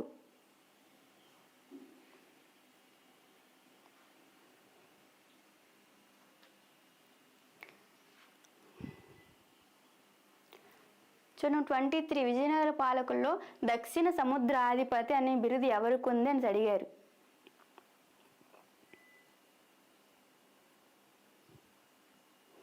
ఎస్, బుజ్జి గారు. బి ఫర్ బుజ్జి గారు కరెక్ట్ ఆన్సర్ అండి. చూడమ్మా, ఇక్కడ మనకి విజయనగర పాలకుల్లో దక్షిణ సముద్రాధిపతి అనే బిరుదు ఎవరికి ఉందని అంటే హరిహర్ రాయలు 2కు ఉంటుందమ్మా. ఇతను ఏం చేస్తారంటే శ్రీలంక వరకు దండెత్తి శ్రీలంక పైన ఆధిపత్యం సాధించేసి వస్తారనమాట. ఓకేనా? ఇతనికి హరిహర్ రాయలు 2కే దక్షిణ సముద్రాధిపతి అనే బిరుదు ఉంటుంది. ఓకేనా?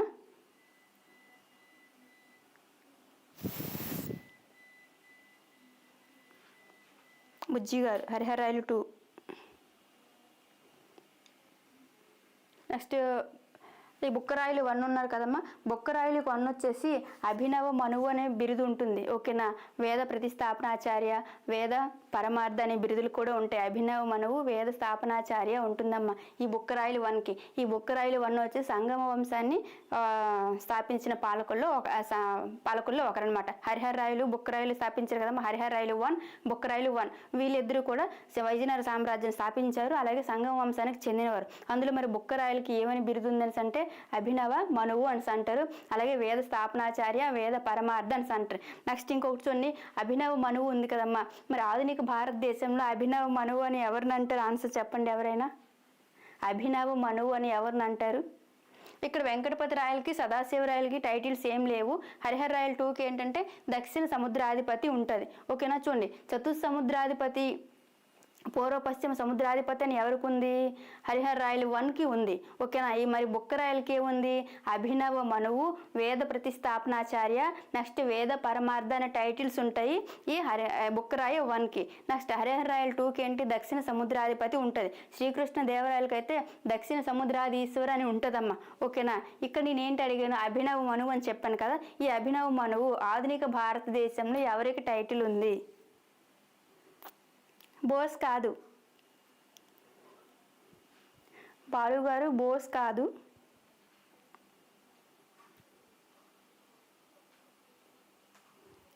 బుజ్జి గారు సంగమ వంశం స్థాపకుడు. ఓకే, హరిహర 1.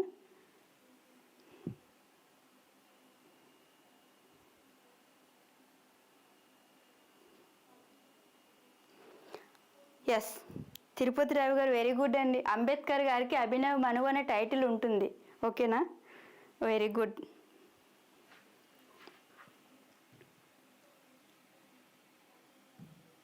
నెక్స్ట్ 24 చూడమ్మా.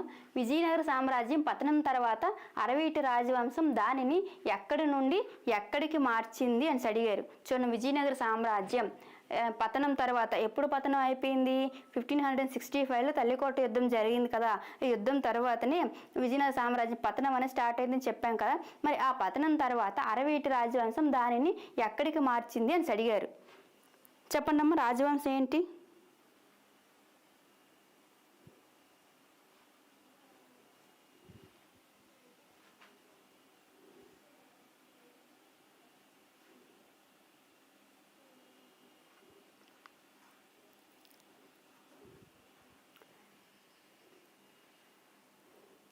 24. ఓకే, బి కరెక్ట్ ఆన్సర్ అమ్మ. పెనుకొండ, ఆపై చంద్రగిరి. చెప్పాం కదా, తల్లికోట యుద్ధం తర్వాత తిరుమల దేవరాయలు ఏం చేస్తారు? సదాశివరాయలు తీసుకొని పెనుకొండకు పారిపోతారు. పెనుకొండకు పారిపోయిన తర్వాత 1570వ సంవత్సరంలోనే సదాశివరాయలు చనిపోతారు. సదాశివరాయలు చనిపోయిన తర్వాత తిరుమల దేవరాయలు అరవీటి పేరుతో అరవీటి రాజవంశాన్ని 1570లో పెనుగొండలోనే స్టార్ట్ చేస్తారు. ఆ తర్వాత పెనుగొండ నుంచి ఆ చంద్రగిరికి రాజధాని అనేది మార్చడం జరుగుతుంది. ఓకేనా? నెక్స్ట్ ఇక్కడ మనకి 4 రాజవంశాలు ఉన్నాయి కదా. అందులో సంగమ రాజవంశం వచ్చేసి చూడండి, వీళ్ళు అణిగొందిలో పనిచేశారు కదా. అక్కడే కదా మరి అల్లర్లు అణచివేసి, అంటే కంపిల రాజ్యంలో అణిగొంది ఉంది కదా, అల్లర్లు అణచివేసేసి రాజ్యాన్ని స్థాపించారు. సో దానికి ఫస్ట్ రాజధాని ఏంటంటే అణిగొంది ఉంటుంది. ఆ తర్వాత నుంచి అణిగొంది నుంచి విజయనగరం మారుస్తారు. ఆ తర్వాత నుంచి నెక్స్ట్ మళ్ళీ సాలు వంశం ఉంది కదా. సాలు వంశం వచ్చేసి విజయనగరము, చంద్రగిరి రాజధానిగా చేసుకొని పరిపాలించడం జరుగుతుంది. తులు వంశం వచ్చేసి విజయనగరం ఒకటే రాజధానిగా చేసుకుని పరిపాలించడం జరుగుతుంది. చివరిది అరవీటి వంశం వచ్చేసి పెనుగొండను, చంద్రగిరి రాజధానిలో చేసుకొని పరిపాలించడం జరుగుతుంది. సో ఫస్ట్ విజయనగర సామ్రాజ్యం యొక్క ఫస్ట్ రాజధాని అయితే అణిగొండ లేదా అణిగొంది అంటారు. అలాగే చివరి రాజధాని అయితే చంద్రగిరి. ఓకేనా? విజయనగర సామ్రాజ్యంలో తులు వంశం ఒకే ఒక రాజధాని విజయనగరం అది. అలాగే ఇక్కడ ఏంటంటే పెనుగొండ, ఆ తర్వాత చంద్రగిరికి మార్చేస్తారు. ఓకే, బుజ్జి చూడండి, మరి విజయనగర సామ్రాజ్యం పతనం తర్వాత అరవీటి రాజవంశం రాజధాని ఎక్కడికి మార్చారని అంటే పెనుగొండ ఉంటుంది ఫస్ట్. ఆ తర్వాత పెనుగొండ నుంచి చంద్రగిరికి మార్చేస్తారు. నెక్స్ట్ క్వశ్చన్ చూద్దాం. కర్ణాటక రాజ్య రమారమణ అనే బిరుదు ఎవరికి ఉంది?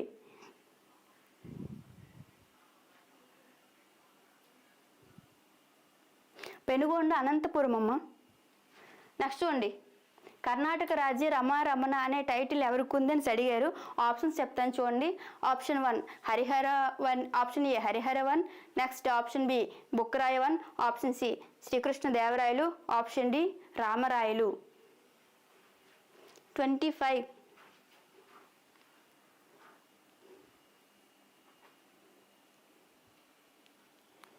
ఎస్, వెరీ గుడ్ అమ్మ. కర్ణాటక రాజ్య రమారమణ అనే బిరుదు ఎవరికి ఉందని అంటే శ్రీకృష్ణ దేవరాయలకి ఉంటుంది. ఓకేనా? అంటే కర్ణాటక రాజ్య రమారమణ అంటే ఈ కర్ణాటక రాజ్యానికి ఆనందాన్ని కలిగించేవాడని అర్థం. ఈ కర్ణాటక రాజ్య రమారమణ అనేది శ్రీకృష్ణ దేవరాయలకే ఉంటుంది. ఓకేనా?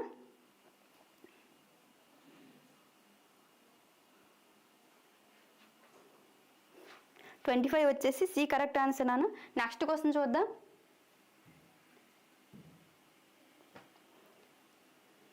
26 వచ్చేసి విజయనగర సామ్రాజ్యంలో ప్రధానంగా ఏ మతం ఆదరించబడింది అని అడిగారు. విజయనగర సామ్రాజ్యంలో ప్రధానంగా ఏ మతం ఆదరించబడింది అని అన్నారు. ఆప్షన్స్ చూద్దాం. ఆప్షన్ ఏ జైన మతం, ఆప్షన్ బి బౌద్ధ మతం, ఆప్షన్ సి హిందూ మతం, అందులో శైవులను వైష్ణవులు ఉన్నారు, అలాగే ఆప్షన్ డి ఇస్లాం మతం. ప్రధానంగా అడిగారు, ప్రధానంగా ఏ మతం ఆదరించబడింది అని అన్నారు. విజయనగర సామ్రాజ్యంలో రాజులు పరమసహనం పాటించిన వారే అందరూ కూడా, కానీ అందులో ఏంటంటే ప్రధానంగా వాళ్ళు ఏ మతాన్ని ఆదరించారని చెప్పేసి అడగడం జరిగింది.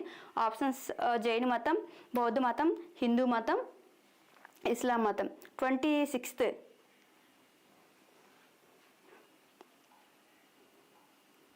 Yes 26th C correct answer నాన్న.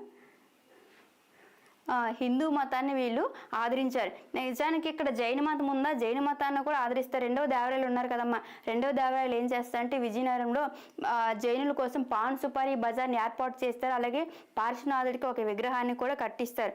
మరి పార్శ్వనాథుడు జైన మతస్థుడే కదా, 23వ తీర్థంకరుడు పార్శ్వనాథుడు, అతని కోసం ఒక విగ్రహాన్ని కట్టిస్తారు. అలాగే జైనుల కోసం పాన్ సుపారి బజార్ని ఏర్పాటు చేస్తారు. అలాగే ఏంటంటే ఈ దేవరాయ 2 ఉన్నారు కదమ్మా, ముస్లింల్ని తన సైన్యంలో అధిక సంఖ్యలో నియమించుకున్నారు. అధిక సంఖ్యలో ముస్లింలను నియమించుకున్న రాజు ఎవరని అంటే రెండవ దేవరాయలు. మరి ముస్లింలు అంటే పడకపోతే మరి సైనికులు నియమించుకోరు కదా, కాబట్టి రాజులందరూ కూడా పరమసహనం పాటించిన వాళ్ళే. అలాగే ఇస్లాం మతం కూడా ఆదరణలో ఉండేది. బౌద్ధ మతం అనేది విజయనగర సామ్రాజ్యంలో ఎక్కడా లేదనమాట. జైన మతం ఉంది, ఇస్లాం మతం ఉంది, హిందూ మతం, 3 అన్ని మతాలు ఉన్నాయి. అందరు రాజులు కూడా పరమసహనాన్ని పాటించారు, కానీ ప్రధానంగా ఏదని అంటే హిందూ మతం ఉండేది. ఓకేనా. 26th వచ్చేసి కరెక్ట్ ఆన్సర్ సి అమ్మ.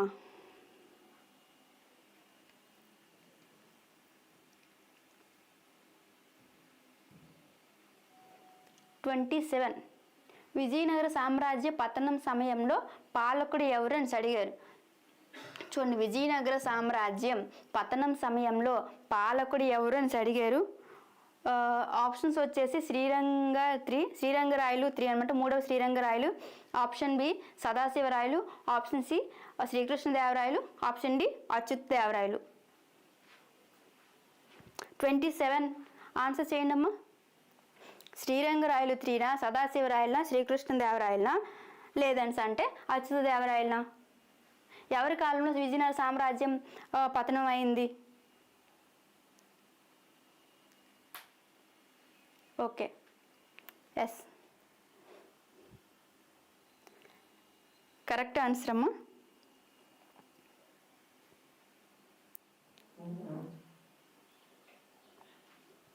నెక్స్ట్ మీకు మోడర్న్ ఇండియన్ హిస్టరీ పైన లైవ్ అనేది ఉంటుంది.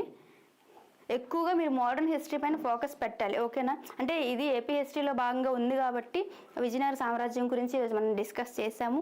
మెయిన్ ఏంటంటే మోడర్న్ హిస్టరీకి సంబంధించి బిట్స్ అన్నీ కూడా మీరు చేయవలసి ఉంటుంది. ఓకే, 27 విజయనగర సామ్రాజ్యం పతన సమయంలో పాలకుడు ఎవరని అంటే కరెక్ట్ ఆప్షన్ వచ్చేసి బి అమ్మ. So 27 B. వెరీ గుడ్, అందరూ చాలా ఫాస్ట్గా ఉన్నారు.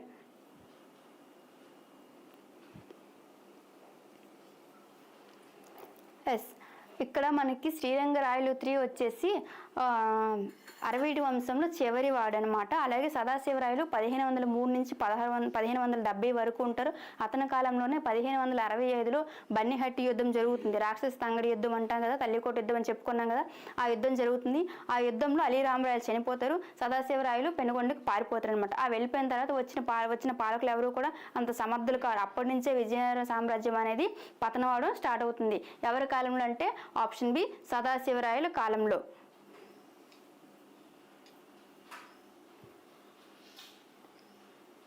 ఓకే బుజ్జి గారు, వెరీ గుడ్ అండి.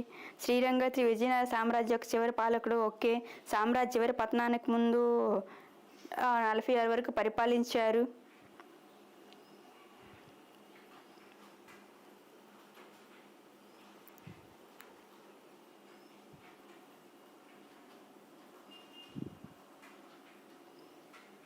వెరీ గుడ్ అమ్మా. 27 బి. నెక్స్ట్ 28 చూడండి. 28 విజయనగర పాలనలో సైన్యంలో ముస్లింలు నియమించుకున్న మొదటి రాజు ఎవరని అడిగారు. దీనికి option A Harihara 2, option B Devaraya 1, option C Devaraya 2, option D Srikrishna Devarayalu. Correct answer చెప్పండి నాన్న.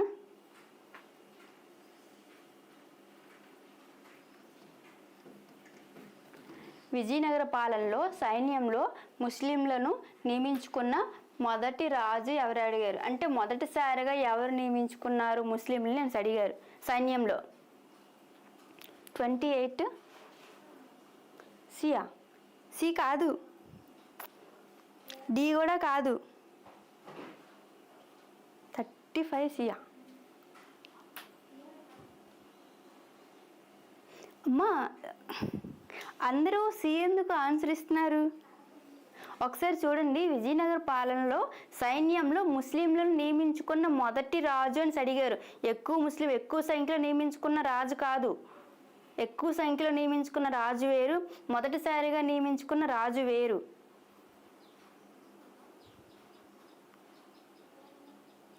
ఎస్, ఫస్ట్ దేవరాయ వన్నమ్మ తన సైన్యంలో ముస్లిం పాలకులను కూడా నియమించుకుంటారు. ఆ తర్వాత రెండవ దేవరాయలు అధిక సంఖ్యలో ముస్లింలకి సైన్యంలో తీసుకుంటారు. ఓకేనా, వాళ్ళ కోసం ఒక మసీద్ కూడా కడతారు. అలాగే రెండవ దేవరాయలు ఏంటంటే ఖురాన్ని సింహాసనం పైన పెట్టి పరిపాలిస్తారు. ఓకేనా, కానీ అంతకంటే ముందే ఈ దేవరాయ వన్ వచ్చేసి ముస్లిం సైనికుల్ని ఎక్కువగా నియమించుకుంటారు. చూడమ్మా, ఈ రెండింటికి డిఫరెన్స్ ఏంటంటే మొదటి దేవరాయ వస్తారు, ఆ తర్వాత రెండవ దేవరాయ వస్తారు. మొదటి దేవరాయ ఏం చేస్తారు? ముస్లిం పాలకులను తన సైన్యంలో నియమించుకుంటారు, ముస్లిం సైనికుల్ని. అలాగే ఎక్కువ సంఖ్యలో నియమించుకున్నది అని అడిగితే రెండవ దేవరాయ పెట్టాలి. మొదటిసారిగా నియమించుకున్నది అని అంటే మొదటి దేవరాయ వస్తుంది. ఓకేనా, దీనికి కరెక్ట్ ఆన్సర్ 28 బి అమ్మ, దేవరాయ 1, దేవరాయ 2 కాదు. మొదటిసారిగా నియమించుకున్న మొదటి రాజు దేవరాయ 1, ఎక్కువ సంఖ్యలో నియమించుకున్న రాజు దేవరాయ 2.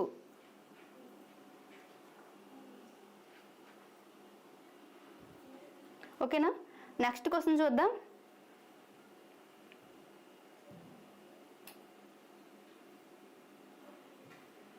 నెక్స్ట్, తుంగభద్ర నదిపై శ్రీకృష్ణదేవరాయలు నీటిపారుదల కోసం ఒక పెద్ద రిజర్వాయర్ నిర్మించినట్లుగా నమోదు చేసిన యాత్రికుడు ఎవరు? చూడండి, ఇక్కడ ఎవరమ్మా? తుంగభద్ర నదిపై శ్రీకృష్ణదేవరాయలు నీటిపారుదల కోసం ఒక పెద్ద రిజర్వాయర్ నిర్మించినట్లుగా నమోదు చేసిన యాత్రికుడు ఎవరు అని అడిగారు. Option A Abdul Razak, option B Nicolo de Conti, option C Nunes, option D Marco Polo. Correct answer చెప్పండి నాన్న. 29th కరెక్ట్ ఆన్సర్ ఏంటి? తుంగభద్ర నదిపై నీటిపారుదల కోసం రిజర్వాయర్లు నియమించారు కదా, అలా నియమించారు శ్రీకృష్ణదేవరాయలు అని చెప్పేసి ఎవరు చెప్పారు? 29th బి కాదు మా, నికోలో డి కాంటి కాదు. నికోలో డి కాంటి ఎవరి కాలంలో వచ్చారు? దేవరాయ 1, దేవరాయ 2 కాలంలో వచ్చారు. ఓకేనా,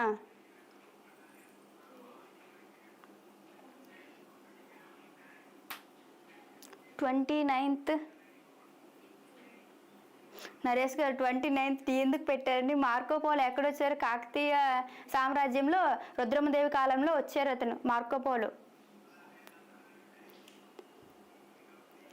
ఎస్, బుజ్జి గారు సి కరెక్ట్ ఆన్సర్ అండి, న్యూనిస్.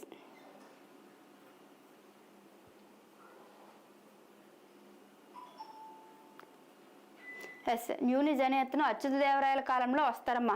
అచ్యుతదేవరాయల కాలంలో వచ్చి శ్రీకృష్ణదేవరాయలు వాళ్ళ తల్లి పేరు మీద నాగులాంబ తటాకం నిర్మిస్తారు. ఆ నాగులాంబ తటాకం నిర్మించారని చెప్పేసి అచ్యుతదేవరాయల కాలంలో వచ్చే న్యూనిజ్ అనేది చెప్పడం జరుగుతుంది. ఓకేనా, అబ్దుల్ రజాకు రెండవ దేవరాయల కాలంలో వస్తారు, వేసవి వ్యవస్థ గురించి చెప్తారు. ఓకేనా, నెక్స్ట్ నికోలో డి కాంటి ఉంది కదమ్మా. ఈ Niccolo de Conti Devaraya 1, Devaraya 2 కాలంలో కూడా వస్తారు. ఈ నికోలో డి కాంటి ఏం చెప్పారు? సతీ సాగమనం గురించి చెప్పారు. అలాగే న్యూనిజ్ అనే అతను అచ్యుతదేవరాయల కాలంలో వస్తారు. అచ్యుతదేవరాయల కాలంలో వచ్చి తుంగభద్ర నది పైన శ్రీకృష్ణదేవరాయలు నీటిపారుదల కోసం రిజర్వాయర్ పెద్ద చెరువు నిర్మించారని చెప్పి చెప్తారు. అలాగే ఈ మార్కో పోలో అనే అతను కాకతీయ సామ్రాజ్యంలో రుద్రమదేవి కాలంలో వస్తారు. ఓకేనా, Nunes correct answer. 29th Nunes correct answer అమ్మా. మార్కో పోలో కాకతీయ సామ్రాజ్యంలో వచ్చారు కదా, మరి మార్కో పోలో రాసిన గ్రంథం ఏంటి చెప్పగలరా? మార్కో పోలో రాసిన గ్రంథం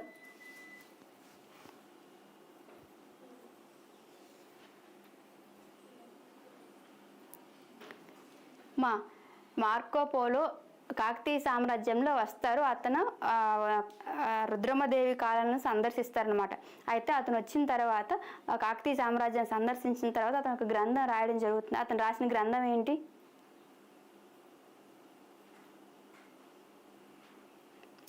anyone can answer? Okay, answer చేయండి. 30 క్వశ్చన్ చెప్తా, అందులో చూద్దాం. మార్కోపోలో రాసిన గ్రంథం. నెక్స్ట్, విజయనగర సామ్రాజ్య కాలంలో ప్రధానంగా దిగుమతి చేసుకున్న వస్తువు ఏది? ఇంపోర్ట్ చేసుకున్న వస్తువు ఏది అని అడిగారు. ఓకేనా? ఆప్షన్ చూద్దాం. ఆప్షన్ ఏ సుగంధ ద్రవ్యాలు, ఆప్షన్ బి గుర్రాలు, ఆప్షన్ సి పట్టు వస్త్రాలు, ఆప్షన్ డి బంగారం. ఎస్, విక్టరీ గారు correct answer. The travels.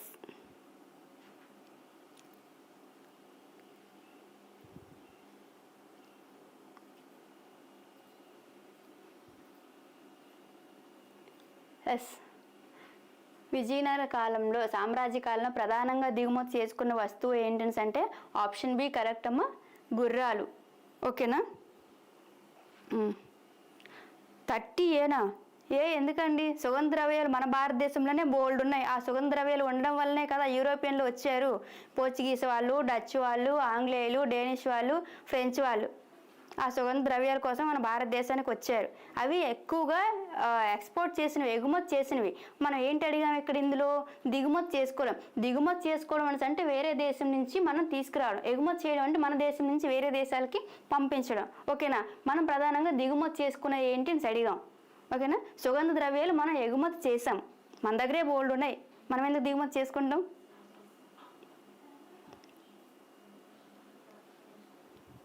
Yes, ఇతర దిగుమతుల్లో ముత్యాలు, పట్టు అవన్నీ కూడా ఉన్నాయి. చూడండి, ఈ బంగారం, పట్టు వస్త్రాలు కూడా దిగుమతి చేసుకునేవే. కానీ ప్రధానంగా ఏవంటే ఏవి దిగుమతి చేసుకున్నామని అంటే గుర్రాలను దిగుమతి చేసుకున్నామా. చూడండి, మనకి ఏంటి 1510లో శ్రీకృష్ణదేవరాయలు ఆల్బుకర్క్తో ఒక ఒప్పందం చేస్తారు. ఓకేనా? గుర్రాలు తీసుకొని ఆ గుర్రాలకి శిక్షణ ఇవ్వడానికి కూడా ఒక అతన్ని తీసుకొని వస్తారు. ఆ గుర్రాలు శ్రీకృష్ణదేవరాయల కాలంలో గుర్రాలకి అంటే గుర్రాలపైన స్వారీ చేయడానికి శిక్షణనిచ్చిన, సైన్యానికి శిక్షణనిచ్చిన వ్యక్తి ఎవరో చెప్పగలరా? చూడమ్మా, శ్రీకృష్ణదేవరాయలు ఆల్బుకర్క్తో ఒప్పందం చేసుకునేటప్పుడు గుర్రాలు దిగుమతి చేసుకుంటాం కదా మనము. ఆ గుర్రాలు తీసుకొని వచ్చేటప్పుడు మరి గుర్రం ఎక్కాలంటే దానికి మనకు ట్రైనింగ్ ఉండాలి కదా. అలాగా సైనికులకి ట్రైనింగ్ ఇచ్చిన వ్యక్తి పేరు ఏంటి చెప్పగలరు ఎవరైనా? ఓకే అమ్మా, థ్యాంక్ యూ. మీకు కూడా థ్యాంక్ యూ సో మచ్. నేను ఒక క్వశ్చన్ అడిగాను, దానికి ఆన్సర్ చెప్పేయండి. మన లైవ్ సెషన్ ఇంకా ఎండ్ చేసేద్దాం. ఓకేనా? వాస్కో డి గామా కాదు, క్రిస్టోఫర్ డే. ఓకేనా?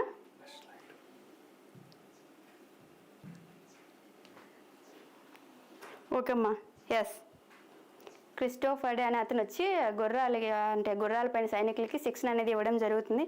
Okay, thank you everyone. ఈ వీడియో మీకు యూస్ఫుల్ అనిపిస్తే, మీకు నచ్చిందని అనుకుంటున్నా ఐ థింక్. సో మీరు ఏంటంటే ఈ వీడియోని ఇంకో 10 మందికి షేర్ చేయండి. వాళ్ళకి కూడా మన కంటెంట్ అనేది తెలుస్తుంది కదా, మన యాప్ అనేది అందరికీ తెలుస్తుంది. ఇంకొకసారి మన యాప్లో ఏమేమి ఉన్నాయన్నీ కూడా ఒకసారి చెక్ చేసుకొని మీరు యాప్ని డౌన్లోడ్ చేసుకోండి. అందరూ కూడా సపోర్ట్ చేయండి. నెక్స్ట్ సెషన్ కోసం రెడీగా ఉండండి. Thank you everyone.